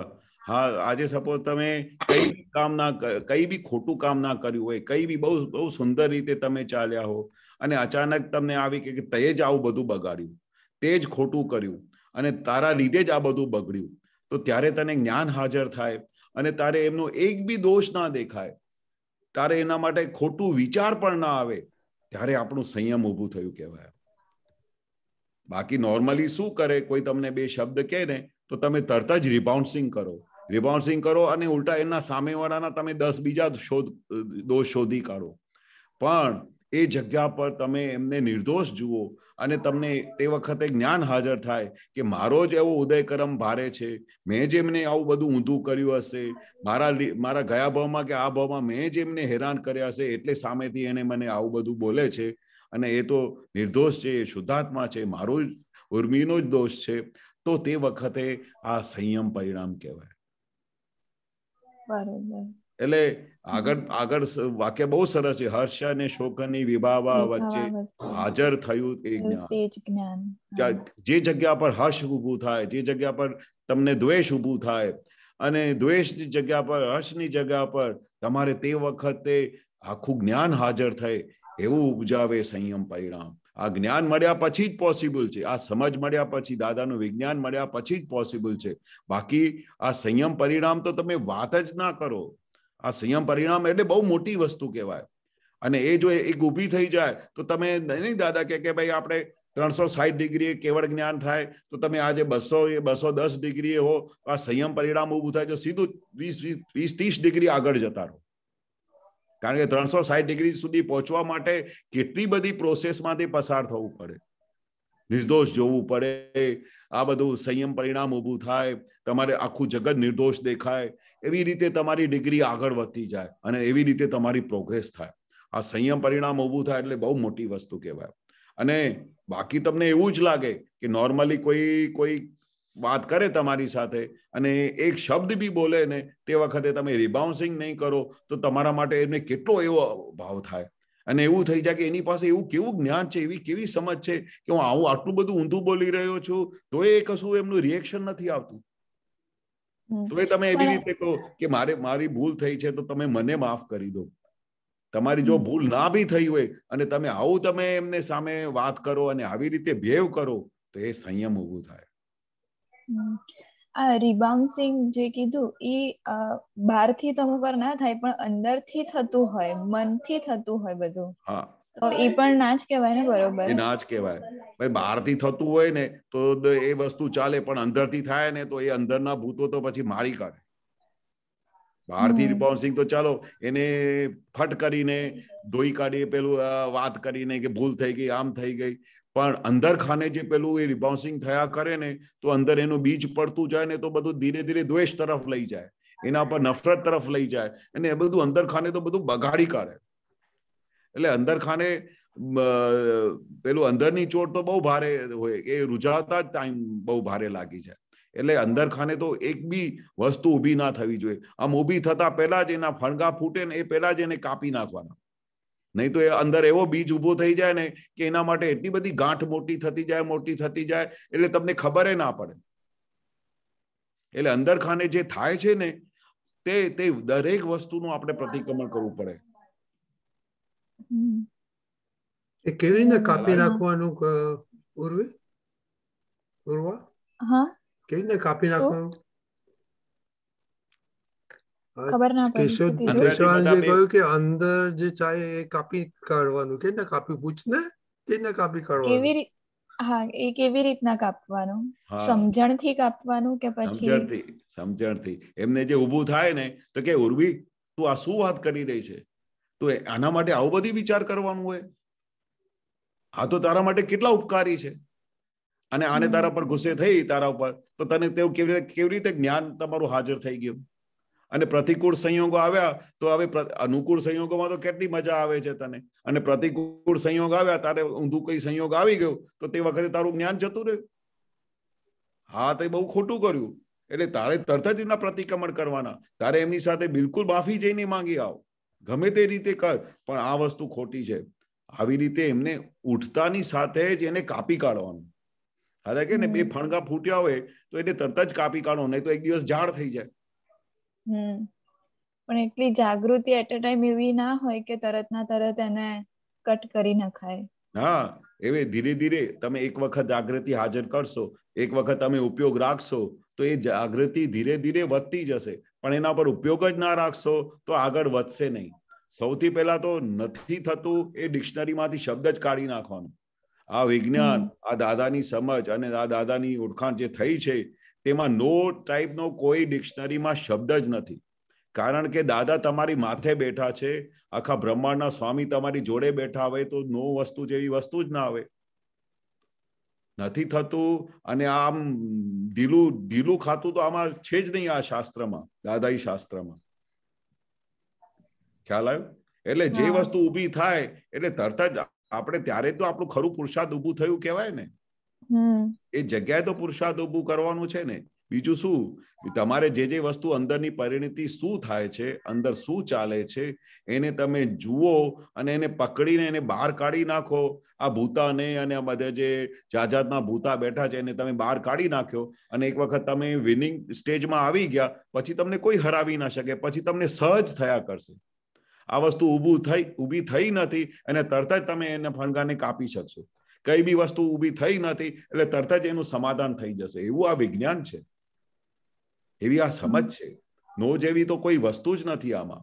પણ આપણે એમાં ઉપયોગ રાખવાનો અને જે જગ્યાએ વીકનેસ થતી હોય તો દાદા પાસેથી શક્તિ માંગવાની કે દાદા મારાથી આવું થઈ જાય છે, તમે મને શક્તિ આપો કે નેક્સ્ટ ટાઈમ આ મારાથી આ વસ્તુ ના બને એવી તમે મારી સાથે પ્રોટેક્શન આપો, મને આવી જાગૃતિ આપો, જેથી કરીને હું આ જગ્યા પર વીકનેસ ના થાય મને. દાદાની શક્તિ અને બીજું પોતાનો નિશ્ચય, આ બે વસ્તુ તમારા હાથમાં આવી ગઈ એટલે ગમે તે બધા ફણગા ફૂટે ને બધા ઉડાડી શકાય. કારણ કે આવા દાદા ભગવાન તમારી સાથે બેઠા છે. દાદા કે છે કે તમારી વારે વાર છે, તમારે જેટલી શક્તિ માંગવી હું આપવા બેઠો છું, તો તમે માંગો ને મારી પાસેથી શક્તિ. નિશ્ચય તો બધા ઘણા કરતી હોઉં છું, પણ એ બધું પૂરું નથી એટલે એવું થઈ નથી શકતું. નહીં થશે, એ થશે. તમે જેટલા બી નિશ્ચય કરો પણ હારવાનું નથી. આ માર્ગ હારવાનું નથી. અંદર આપણે જે બધી નબળાઈઓ પડી છે તો આપણે એક વખત એને ઓળખી લેવાનું અને ઓળખ્યા પછી આપણું નિશ્ચય કરવાનું કે મારે એક ને બધું અહીંયાથી કાઢી મૂકવાનું છે. જે નબળાઈઓ છે એને મને બહાર કરવાનું છે. કારણ કે જ્યાં સુધી નબળાઈઓ જશે નહીં ત્યાં સુધી તમારે અંતરનું સુખ વધશે નહીં, તમારે ચેનથી બેસવાનું મળશે નહીં. એટલે આપણે ચેનથી બેસવાનું છે. અને આમના એવું લાગે કે હું મારા સામ્રાજ્ય પર બેઠો છું અને આવા બધા રાજા થઈને બેઠો છું, તો એ ક્યારે થશે કે જ્યારે તમારી પાસે આખી સેના તમારી પાસે તૈયાર હશે તમને મદદ કરવા માટે. તમે ચારે બાજુથી બધા દુશ્મનો હટી ગયા હશે, પછી કેવી રીતે મહારાજાને આનંદ આવે? તમે આખા સામ્રાજ્યના રાજા થઈને બેઠા હો અને પછી ચારે બાજુથી તમે જીતી લીધું હોય તો તમને કેટલું બધું આનંદ થાય. અને જ્યાં સુધી નહીં જીત્યા હોઈએ ત્યાં સુધી આખો દિવસ તમને રાજાને ટેન્શન થયા કરે કે આ મને ક્યારે અહીંયા મારી કાઢશે, તો ક્યારે પોતાની સેના લઈને અમને ઉડાડી દેશે તો. એટલે આપણે આખો દિવસ ગભરામણમાં રહીએ. એટલે આપણે આપણા સીટ ઉપર, મહારાજાની સીટ પર બેસવાનું છે અને આ બધા જે બધા મચ્છરાઓ છે અને દુશ્મનો છે એને કાઢી મૂકવાનો. અને એ નીકળી જાય તો પછી તમે આ બધા સીટ પર બેઠા છો એનું તમને આનંદ આવશે. અને એ આનંદ જોઈતું હોય તો આ બધા દુશ્મનોને બહાર કાઢવા પડશે. હા, અને દુશ્મન કેવી રીતે બહાર નીકળે? જ્યારે તમે એમને જાણવાનું શીખશો, ત્યારે એક વખત તમે એને જાણી લીધું કે આ દુશ્મન છે, એને બહાર કાઢવું જ પડશે અને તમારા પકડમાં આવી ગયો એટલે એ જ દિવસથી જવાનો શરૂ થશે. પણ જ્યાં સુધી તમને ખબર નહીં પડે કે અમારો દુશ્મન અહીંયા ઉભો છે અને એ તમારા ઘરમાં બધું ખાઈ પીને આમ મોટો થતો હોય તો એ બહાર નીકળશે જ નહીં. કારણ કે તમે એને રોજે ખોરાક આપો છો. સાચી વાત છે. ખોરાક જે દિવસે ખોરાક આપવાનું બંધ કર્યું એટલે તે દિવસથી દુશ્મનો બધા ભાગવાનું શરૂ થશે. બહુ સરસ, બહુ સરસ. જય સચ્ચિદાનંદ. ઉર્વા હમણાં તે શું કહ્યું, કેટલું પોઝિટિવ તે કહ્યું, નથી થતું. કેટલું પોઝિટિવ તે કહ્યું. હા, શું? હા, એટલે હમણાંથી કેવું થાય છે, હું બહુ બધું એટલે મારે છે ને પ્રતિક્રમણના ને બધાને બહુ ઢગલા થઈ ગયા છે. એ બરાબર, પણ પહેલા તે શબ્દ શું વાપર્યા, નથી થતું, એ કેટલું પોઝિટિવ કહેવાય? ના, એ બહુ નેગેટિવ કહેવાય. ત્યાં તો કેશવ આનંદજીએ કહ્યું કે આપણે there is nothing નેગેટિવ હોય જ નહીં આપણે. હા, નો શબ્દ છે જ નહીં. હા, તે કોઈ નથી થતું તો પણ ના જ થાય ને. એટલે નથી થતું એટલે હવે બોલ શું થાય છે? નથી થતું શું? તું કહેતી પ્રતિક્રમણ શું કહેતી હતી? બોલ. હા, એટલે અમુક વાર સત્સંગમાં અમુક વસ્તુ આવે ને તો મને એવું થાય કે આ મારે બહુ રિલેટેડ છે, તો મારે એના પર વધારે સ્ટડી કરવું છે. પછી અમુક મને મારા દોષો દેખાય તો એમાં પણ એવું થાય કે આના પ્રતિક્રમણ કરવાના છે. અમુક જૂના પણ એવા દોષો દેખાય તો એના પણ પ્રતિક્રમણ કરવાના બાકી હોય. તેવા બધા બહુ ભેગા થઈ ગયા છે. એટલે હું રોજ ડિસાઈડ કરું પણ એ થતું નથી, હમણાંથી પૂરું નથી થતું. એટલે ના, પણ એમાં બહુ સરસ દાદાએ આઈડિયા આપેલી કે બહુ બધા દોષો થતા હોય, બહુ બધા એ થતા હોય ને તો શું આઈડિયા કરવાની. દાદા પાસે એટલી બધી આઈડિયાઝ હતી ને કે અમે તમને દરેક વસ્તુની દાદા આઈડિયા એવી બતાવતા હતા કે એ સહજ રીતે કામ થઈ જતું હતું. તો દાદા કહે કે બહુ ઢગલો થઈ ગયો છે એમ, તો હવે તારે શું કરવાનું કે આખા દિવસમાં તારે કોઈ તો એક ટાઈમ મળવું જોઈએ ને. આખા દિવસમાં કોઈ દિવસે અડધો કલાક મળે છે? હા, બરોબર. તો એક આઈડિયા કરવાની, તમારી સ્ટડીનું બધું આખું શિડ્યુલ બનાવવાનું કે મને આટલા કલાક સ્ટડી કરવાની છે, આ ટાઈમે દાદાનું સત્સાધન કરું છું, આ કરું છું, એમ કરું છું. તો પછી તને કોઈ બી જગ્યાએ કોઈ સ્કોપ મળે છે અડધા 1 કલાકનો? મળે છે? બસ. તો એ અડધો 1 કલાક કે 48 મિનિટ, કોઈ દિવસે 30 મિનિટ્સ રોજે બેસીને એ જે બધા ઢગલા થઈ ગયા છે ને એને ફટ પ્રતિક્રમણ કરીને એને સાફ કરી દેવાનું. એવું થોડા દિવસ માટે ફિક્સ ટાઈમ રાખવાનું. તો થોડા દિવસમાં બધા ઢગલા જે છે ને બધા ખાલી થઈ જશે. પણ આપણે એનું બોજો રાખીએ કે આટલા ઢગલા થઈ ગયા તો એના કરતા એને ઢગલાને સાફ કરવાનું શરૂ કરવાનું. અને ધીરે ધીરે સાફ કરતા એવી એક પોઝિશન આવી જશે કે જે વખતે દોષ થશે એ પહેલા જ તમારું પ્રતિક્રમણ થઈ જશે. એટલે પછી તમારે ઢગલા થવાનો પ્રશ્ન જ નહીં આવશે.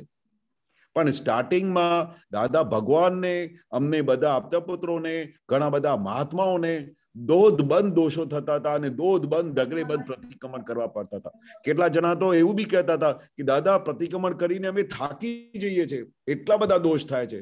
તો કે દોષ કરતા પહેલા કોઈ દિવસે વિચાર્યું હતું કે તમે આટલા બધા દોષ કરો છો? તો આટલા બધા દોષ કર્યા તો હવે કેમ થાકી જાઓ છો? એટલે સાફ કરવાનું હોય, ઘર ખરાબ થઈ ગયા હોય, પછી કહો કે હું તો થાકી જઉં છું ઘર સાફ કરીને. પણ આટલું ઘર ખરાબ થયું છે તો સાફ તો કરવું પડશે કે નહીં કરવું પડે? અને ના સાફ કરીએ તો હજુ બગડતું જાય, હજુ ગંદુ થતું જાય. અને એક દિવસે એવું થાય કે ઘર સાફ કરવાનું મન જ ના થાય, ત્યાંથી ભાગી જવાનું મન થાય, એટલું ગંદુ થઈ જાય. એટલે એવી દશા લાવવાની જ નહીં. જે વખતે દોષ થાય છે ફટ કરીને એને દોષનું પ્રતિક્રમણ ચાલુ કરી દો. પેલા જે ઢગલા બંધ થઈ ગયા હોય એના માટે ટાઈમ કાઢીને 1 કલાક બેસીને દોષ બંધ પ્રતિક્રમણ કરીને સાફ કરી નાખવાનું. એના પછી 2 દિવસ લાગે, 4 દિવસ લાગે, 6 દિવસ લાગે, 8મા દિવસે તમને હળવાશ લાગશે.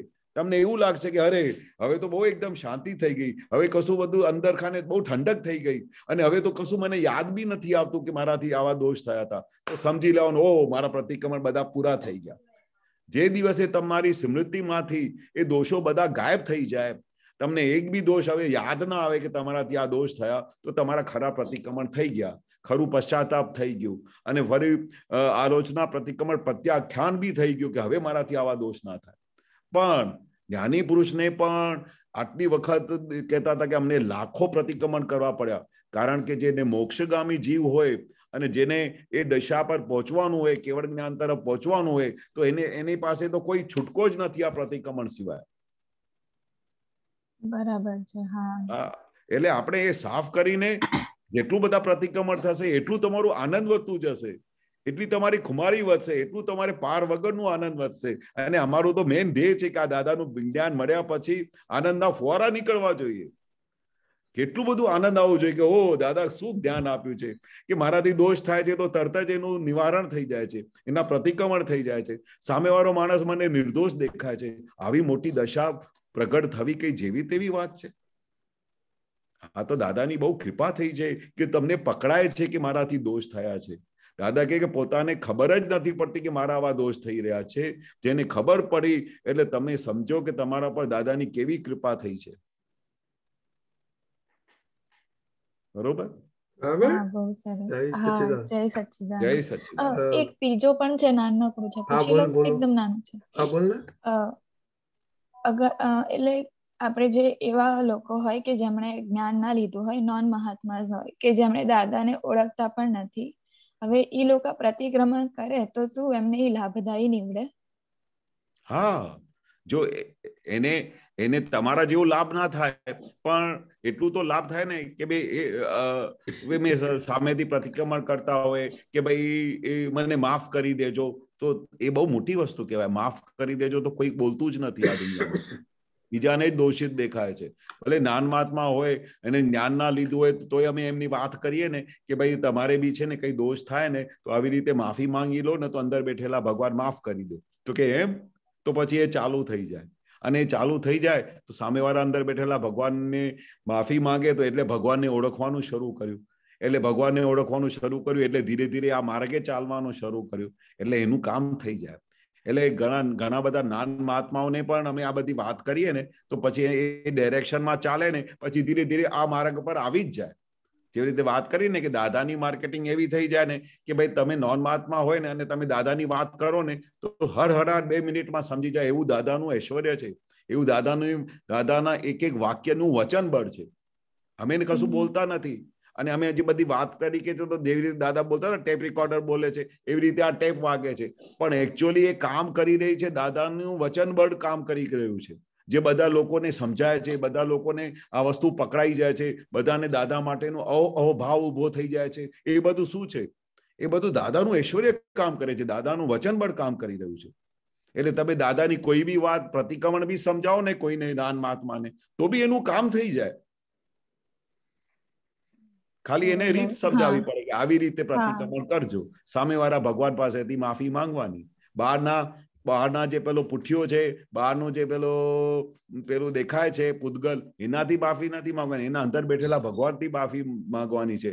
એના લીધે અમે બંધાઈ ગયેલા છે, એનાથી મુક્ત થઈ ગયા એટલે આપણે ફ્રી થઈ ગયા. બરાબર. જય સચ્ચિદાનંદ. ઓકે કેરીબેન, આપણે ગીતાબેન પછી આવીએ, તમે કેરીબેન પછી. ઓકે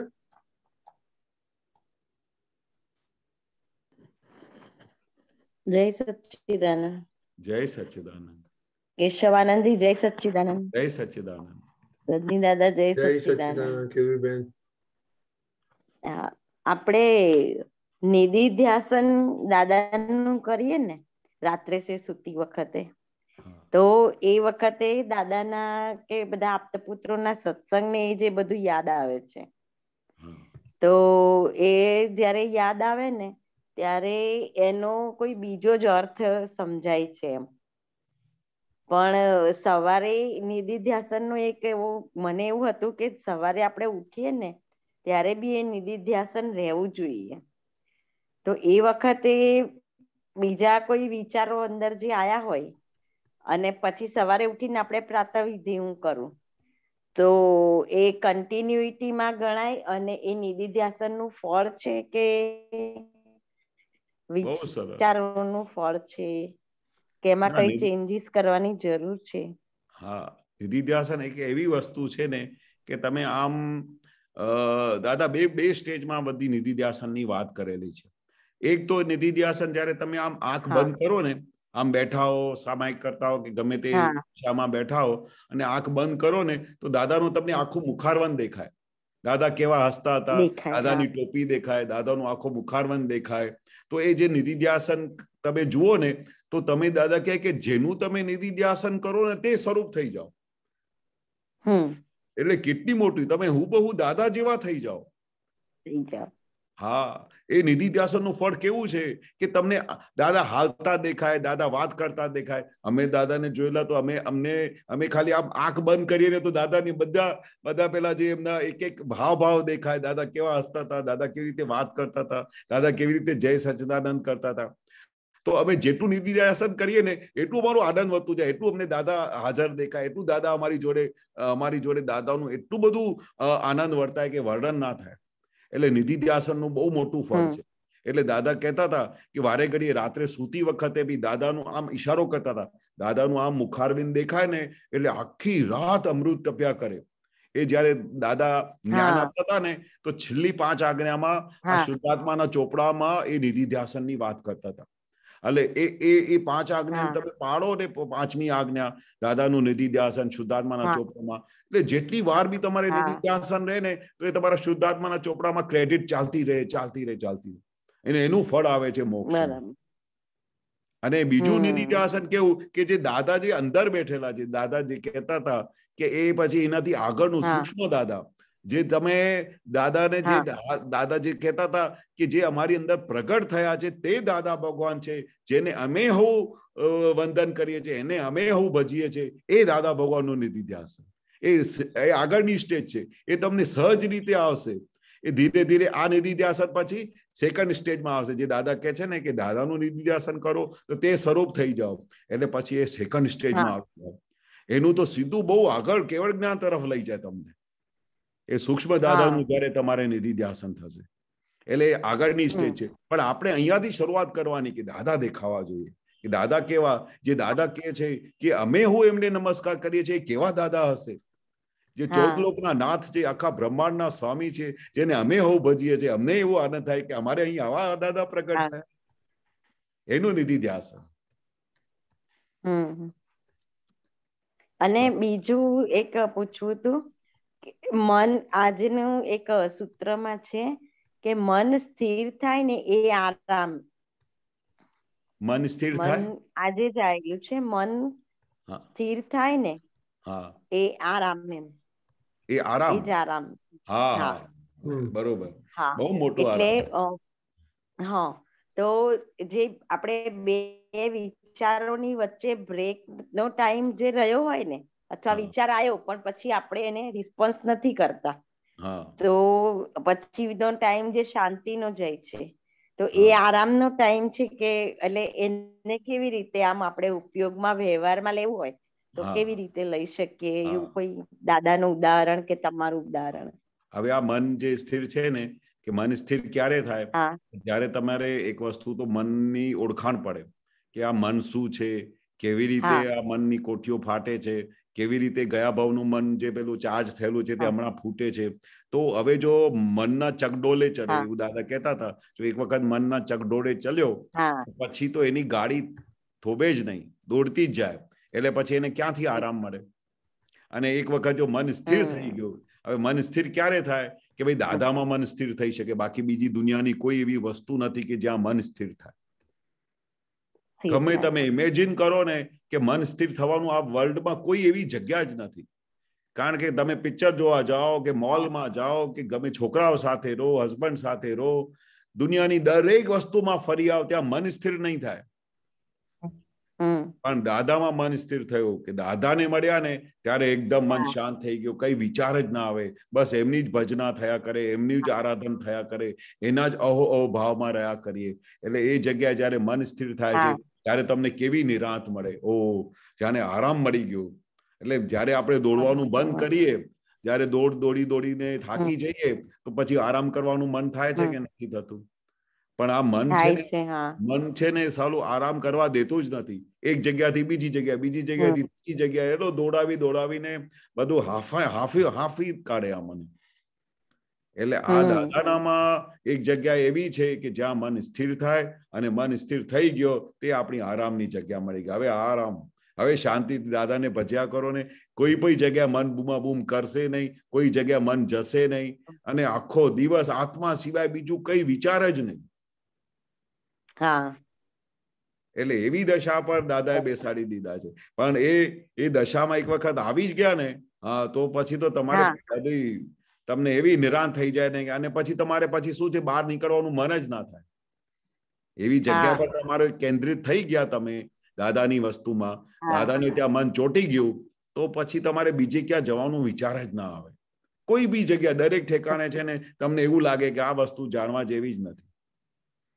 એક વસ્તુ તમે કહ્યું ને, દાખલો આપો, તો અમારા મધર હતા ને 94 વર્ષ સુધી દાદામાં એટલા બધા ભક્તિમાં હતા કે દાદા એક વખત કહ્યું બી ખરેલું કે ભાઈ આ તમારા મધરની જે ભક્તિ છે ને, એવી ભક્તિ અમે જોયેલી નથી. શું કહેતા હતા કે કેવી ભક્તિ? એને દાદા સિવાય કશું દેખાય જ નહીં, દાદા સિવાય દેખાય જ નહીં. એની હું છેલ્લા મોમેન્ટ્સની વાત કરું કે છેલ્લા ઘડી સુધી જ્યારે એમને છેલ્લા ઘડીએ મારા હાથમાં જ એમનું છેલ્લું શ્વાસ પૂરી કરીને, તો તે વખતે બી એના મોઢામાંથી એક જ શબ્દ હતું, દાદા. બીજું કશું બોલી નહોતા શકતા. દાદા દાદા દાદા દાદા, બસ ખાલી દાદા સિવાય કશું શબ્દ જ નહોતું. એટલે તમે વિચાર કરો કે એનું મન કેવું થઈ ગયું હશે કે દાદા સિવાય કશું દેખાય નહીં.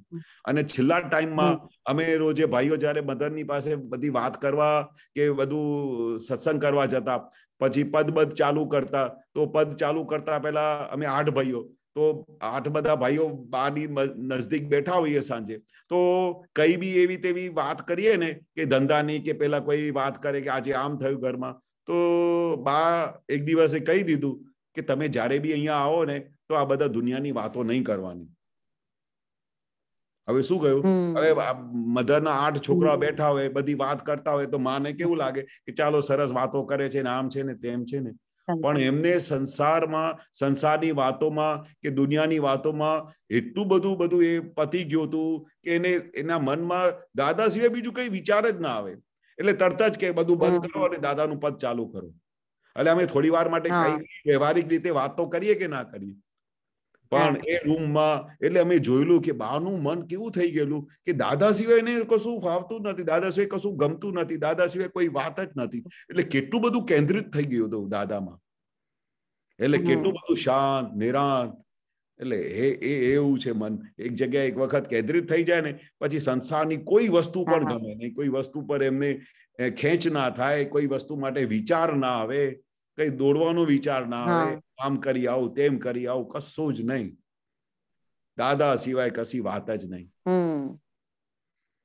બસ એવી આપણે પ્રાર્થના કરી, દાદા અમારું મન બુદ્ધિ ચિત્ત અહંકાર તમારામાં જ બધું વયા કરે, તમારી જ બધી વાતોમાં રહે, દાદા સિવાય. એવી દાદાએ કહ્યું હતું ને કે અમને જો જ્ઞાની પુરુષ મળી જાય તો અમે તો પછી બીજી કોઈની પાછળ ફર્યા જ નહોત, પાછળ જોયું જ ના હોત કે પાછળ કોણ ઊભું છે.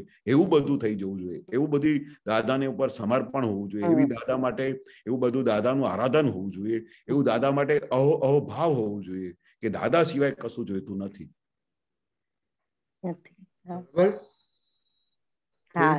જય સચ્ચિદાનંદ. જય સચ્ચિદાનંદ. જય સચ્ચિદાનંદ. પિતાબેન છે ટાઈમ ને? યસ બોલો તમે.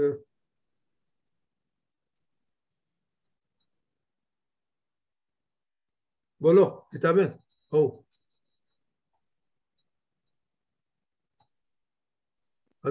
બોલ્યો. સ્વાનંદજી સાહેબ, જય, અવાજ સંભળાય છે? હા બોલો. હમણાં આવ્યું. હા સાહેબ, અહીંયા એક જગ્યાએ દાદા ભગવાન કે છે કે આ પારકાનું તે પોતાનું કરવા ગયા તેથી જ આ બધી મુસીબત ઊભી થઈ છે. કહેવા કરતા ના કહેવામાં વધારે ફાયદો છે. કહેવામાં ફાયદો નથી, કહેવાથી તો ઉલટું વધારે કરે અને કે તેનાથી ઉલટું જ કરે. એટલે ટીકા તો કોઈની પણ ના કરશો. સામો માણસ આપણા કહેવાથી અવળું કરતો હોય તો ઉપરથી આપણે સમજી ના જઈએ કે આપણે આપણો હિસાબ આવો જ લઈને આવ્યા છીએ. માટે જ આપણે મત ખેંચ કે આગ્રહ ન રાખવો જોઈએ. હવે આ મત ખેંચ અને આગ્રહ ન રાખવો જોઈએ કોઈ પણ વસ્તુનો. આપણે મમત કે એમાં થોડુંક પ્રકાશ આપો ને સાહેબ. મમત એટલે દાદા શું કહેવા માંગે છે કે કોઈ બી વસ્તુ ઉપર તમે, આપણે દાદા એક વખત એવું બી કહેલું કે આપણે ઘણી વખતે શું છે કેટલા જણાને બોલીને આમ ના કરો તેમ ના કરો, કોઈને સુધારવાનો પ્રયાસ કરવાનો. તો દાદા કે કશું બોલવા જેવું છે જ નહીં. એવું તીર્થંકર ભગવાન મહાવીર ભગવાન બી કોઈને સુધારવાનું પેલું દાવો નહોતા કરતા. અમે દાદા ભગવાન થઈ ગયા, પ્રગટ થઈ ગયા તોય અમે કોઈને સુધારવા આવ્યા નથી એવું કહેતા હતા. એટલે દાદાનું ભાવાર્થ આની અંદર એ છે કે કશું કહેવા જેવું જ નથી. ઉલટું તમે કહેવા જશો તો ઉલટું વધારે ઊંધું કરશે. એટલે એના તો દાદા એક વખત દાખલો બી આપેલો કે ભાઈ એક પાર્ટનર હતા, તે એમના પાર્ટનરના સનને કોઈ જોબ નહોતી મળતી, એના સંબંધી હતા, તો એને પાર્ટનર તરીકે એને રિક્વેસ્ટ કરી કે તમારે ત્યાં દાદા એમને કામ પર લગાડો ને. તો એને કામ પર લગાડ્યા, તો એ કામ પર રહ્યા પછી એ બધું ઊંધું જ કરવા માંડ્યા. તો દાદા કે એક વખત એને પેલું કામ પર લગાડ્યું તો એનું તો ઉપકાર તો ભૂલી ગયો, પછી એનું એ કંપનીમાં ઊંધું કરવા માંડ્યું. તો પછી દાદા કે આપણે શું કરીએ, એને કે કરીએ તો બધું વધારે ઊંધું કરે.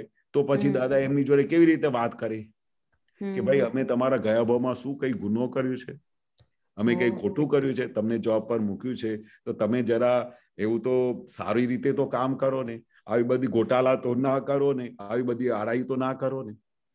કે અમે આવું કહીને છૂટી જઈએ. પછી એવું બી કહી દઈએ કે પછી ખોટું ઊંધું કરશો તો ફરી તમારે પાછું જવું પડશે. પણ એમને એવું ના કહીએ કે ચાલો તમે આ ખોટું કર્યું છે, અમે તમારા પર ઉપકાર કર્યું હતું, તમે એ જ કંપનીમાં ચોરીઓ કરો છો, આમ કરો છો. દાદા કે એવું બધું કહેવા જેવું જ નથી. એ આપણું હિસાબ છે. આપણું હિસાબ હોય તો તમે એમને ગમે તેટલું સારું કરો ને તો એ તમારું ઊંધું કરીને જાય. એટલે આ દાદા સાયન્સ સમજતા હતા કે ભાઈ આ સાયન્સ કેવી છે કે આખું સાયન્સમાં દાદાએ બહુ મોટામાં મોટું તારણ આપી દીધું કે જે કંઈ પણ તમે થાય છે તે આપણું જ હિસાબ છે. ભોગવે એની ભૂલ, જે ભોગવે છે, જેને તકલીફ આવે છે એની ભૂલ છે, જે ભોગવતો નથી એની ભૂલ જ નથી. એટલે આ આખું વિજ્ઞાન આવી રીતે સમજવા માટે દાદા કહે છે કે અમે કોઈને સુધારવા આવ્યા નથી, એટલે આપણે કોઈને બોલ કરવાની જરૂર નથી. હા, સહજ રીતે તમે વાત કરો, એ વસ્તુ સમજાઈ જતી હોય તો વાત પૂરી થઈ ગઈ. પણ એના માટે પછી ઇમોશનલ થવા જેવું નથી. દાદા ઇમોશનલ બી નહોતા થતા. કોઈ બી હસબન્ડ અને વાઈફ આવીને બેસી જાય ને અને રડવા બેસી જાય કે આમ કરે છે તેમ કરે છે, તો દાદા સહજ રીતે વાત સમજાવીને એમને કહી દે. અને પછી એમને કીધા પછી જો એમને પેલું ફળે તો ઠીક છે, ના ફળે તો એમને કહીએ, અસર બી ના હોય. નહીં તો કેટલાને આ બધી વાતો સાંભળીને એવું થાય કે આવું બધું હોય છે, આવું બધું કરે છે, આમ કરે છે, તેમ કરે છે. કશું જ નહીં, નો ઇમોશનલ પણ. કે દાદાને ખબર છે બધું કહેવાથી બધું કશું વળવાનું નથી. એ એકબીજાનો હિસાબ પૂરું કરવા માટે આવ્યા છે અને એ છોડશે બી નહીં એકબીજાનો હિસાબ. એટલે સહજ રીતે રહેવા જેવું છે, સહજ રીતે બોલવા જેવું છે. હવે ફાઇનલ જે તમે કહ્યું ને મત અને 3 શબ્દો કયા, મત અને બીજું શું? જો મત, ખેંચ કે આગ્રહ ન રાખવો જોઈએ. હા, એટલે આપણે મત કોઈનો આપવાનો નહીં કે આ આવો જ માણસ છે, આ મેં એને મારા પેલા નોકરી પર રાખેલું તો હવે આ ચોરીઓ કરે છે, હવે આને તો આપણે કેવી રીતે ચલાવે. એટલે એક વખત તમે મત આપી દીધું. પછી આગ્રહ, તમારે આવું જ કરવું પડશે, હવે તમારે તો આ કંપની છોડવી જ પડશે અને તમે આમ કર્યું ને હવે અમે તમને છોડીશ નહીં અને તમે એક કામ કરો, તમે આજથી કંપની છોડીને જતા રહો. બધું આગ્રહ બી ના હોય. અને ખેંચ કેવી ખેંચ કે જે હું કહું એવું થવું જોઈએ, જે હું કહું એવું થવું જોઈએ, એવી ખેંચ હોય જેને કે મારા કયા પ્રમાણે આ વસ્તુ કંપની ચાલવી છે, મારા કયા પ્રમાણે મારું ઘર ચાલવું જોઈએ. એટલે સાસ અને વહુના ઝઘડા જ એના ખેંચ ઉપર હોય છે. મારે રસોડું તો આવી રીતે જ મેન્ટેન કરવું, તે બધી જ્યારથી આવી છે બધું બગાડી દીધું છે. અરે પણ આ વસ્તુ અહીંયા તપેલા અહીંયા પડ્યા છે, એમાં શું તમારે છે? કે ના, મારે આ બધી વસ્તુ આવી રીતે નહીં ચાલે. બધી દરેક વસ્તુની ખેંચ જ હોય. આ ચાદર તો આવી રીતે જ મૂકવાની હોય, આ નેપકિન તો આવી રીતે જ મૂકવાનું હોય, દરેક વસ્તુમાં ખેંચ. એટલે આવું બધું દાદા કે હોવું જ ના ઘટે. આવું બધું તો આ બધી વસ્તુઓ તો એના લીધે તો આપણું આખું સુખ હવરાઈ ગયું છે. સાચી વાત છે. આખું સુખ આના લીધે જ, આ બધી નબળાઈઓને લીધે, બીજાના દોષો જોવાને લીધે, પોતાના બધાના માટે મત આપે, ખેંચ આપે, આડાઈઓ કરે, એમાં જ રીતે આખું બધું સુખ હવરાઈ જાય છે. કારણ કે એની સૌથી પહેલા અસર કોને પડે છે? પોતા ઉપર. તમે બીજા માટે ગમે તેટલું બોલી જાઓ ને, એટલું એમને અસર ના થાય જેટલું આપણે પોતાના પર અસર પડે. એટલે દાદા કહેતા હતા ને કે આ બધી વસ્તુમાં આપણું જ પોતાનું સુખ હવરાઈ જાય છે. એટલે એવું કેવી રીતે પલવે? આપણે જે વસ્તુ જગ્યા પર આપણું સુખ હવરાઈ જાય તો ત્યાં કેવી રીતે આ બધું ચાલે? આટલું મોટું વિજ્ઞાન મળ્યા પછી, આટલી મોટી સમજણ મળ્યા પછી, આવું દાદાની વિજ્ઞાન મળ્યા પછી આપણે બધું આવી અજ્ઞાન દશામાં આવી જઈએ? ના ચાલે, ના ચાલે. એટલે આપણે દાદાજી એક વાક્ય કહ્યું છે આપણે, એ પ્રમાણે હવે આપણે એના પર ફોકસ કરવું પડે કે દાદા શું કહેવા માંગે છે. બરોબર સાહેબ. આ તો એક બહારનો શબ્દ છે. ચોંટ એટલે શું હોય? ચોંટ એક્ઝેક્ટલી શું છે? ચોંટ એટલે એ જ નહીં કે ભાઈ કઈ બી વસ્તુની ચોટ પડી જાય. આમ અહીંયા માલ પર કઈ વસ્તુ તું જુએ તો પછી ત્યાં ચોટી જાય, ત્યાંથી પછી ચિત્ત ખસે જ નહીં. એ જ આખો દિવસ એના જ ફોટા પડ્યા કરે. એ ખરીદે જ છૂટકો એને. હા, એને છોડે જ નહીં. પછી આ ચોટ પડી ગઈ ને તો પછી ત્યાં સુધી એમને છૂટકો જ નથી. એટલે આપણે કોઈ બી જગ્યાએ દાદા કહે છે કે ભાઈ ચોટ રાખવા જેવી નથી. કઈ બી વસ્તુ થાય સહજ રીતે જુઓ, આનું ઈલાજ થતું હોય તો ઠીક છે, નથી થતું તો એનો નિકાલ કરી નાખો સંભાવે. પણ કઈ બી વસ્તુની ચોટ રાખવા જેવી નહીં કે ભાઈ આ આવી રીતે જ હોવું જોઈએ, આ મને મળી જાય તો સારું, આના પર પેલી ચોટ રાખે. છોકરાઓમાં ચોટ, સંસારમાં ચોટ, દરેક જગ્યાએ ચોટી જાય. ચોટ એટલે શું? ચોટી જવાનું. એટલે પછી ત્યાંથી ખસે જ નહીં. સ્થિર થઈ જાય. આખું ચિત્ત ત્યાં ચોટી જાય. ખ્યાલ આવ્યો. બરાબર. સરસ સમજ મળી. કેશવાનંદજી સાહેબ જય સચ્ચિદાનંદ. જય સચ્ચિદાનંદ. એક મિનિટ ગીતાબેન, દીપકાનંદજી આપણો ટાઈમ થઈ ગયો છે, તો કેન વી એક્સટેન્ડ પ્રતિક્રમ 1 more week?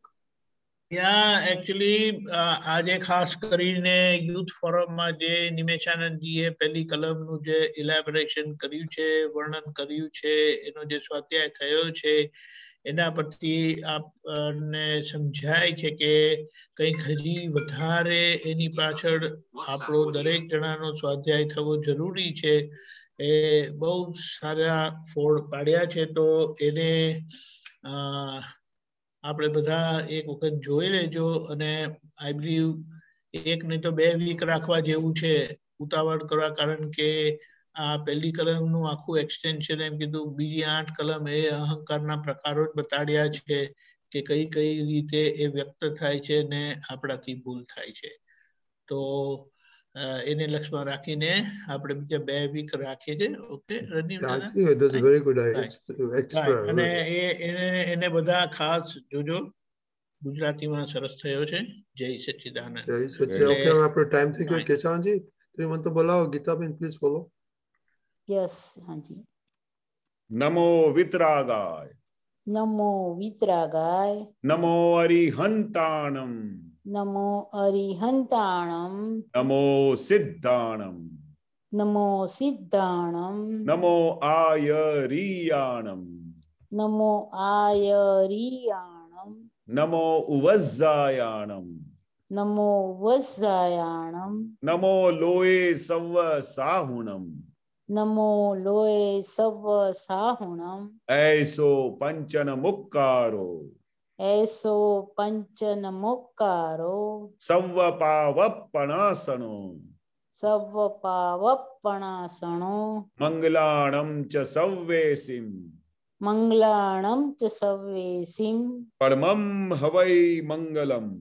પડમમ હવૈ મંગલમ. ઓમ નમો ભગવતે વાસુદેવાય. ઓમ નમો ભગવતે વાસુદેવાય. ઓમ નમઃ શિવાય. ઓમ નમઃ શિવાય. જય સચ્ચિદાનંદ. જય સચ્ચિદાનંદ. જય સચ્ચિદાનંદ. જય સચ્ચિદાનંદ. કાલે સોમવાર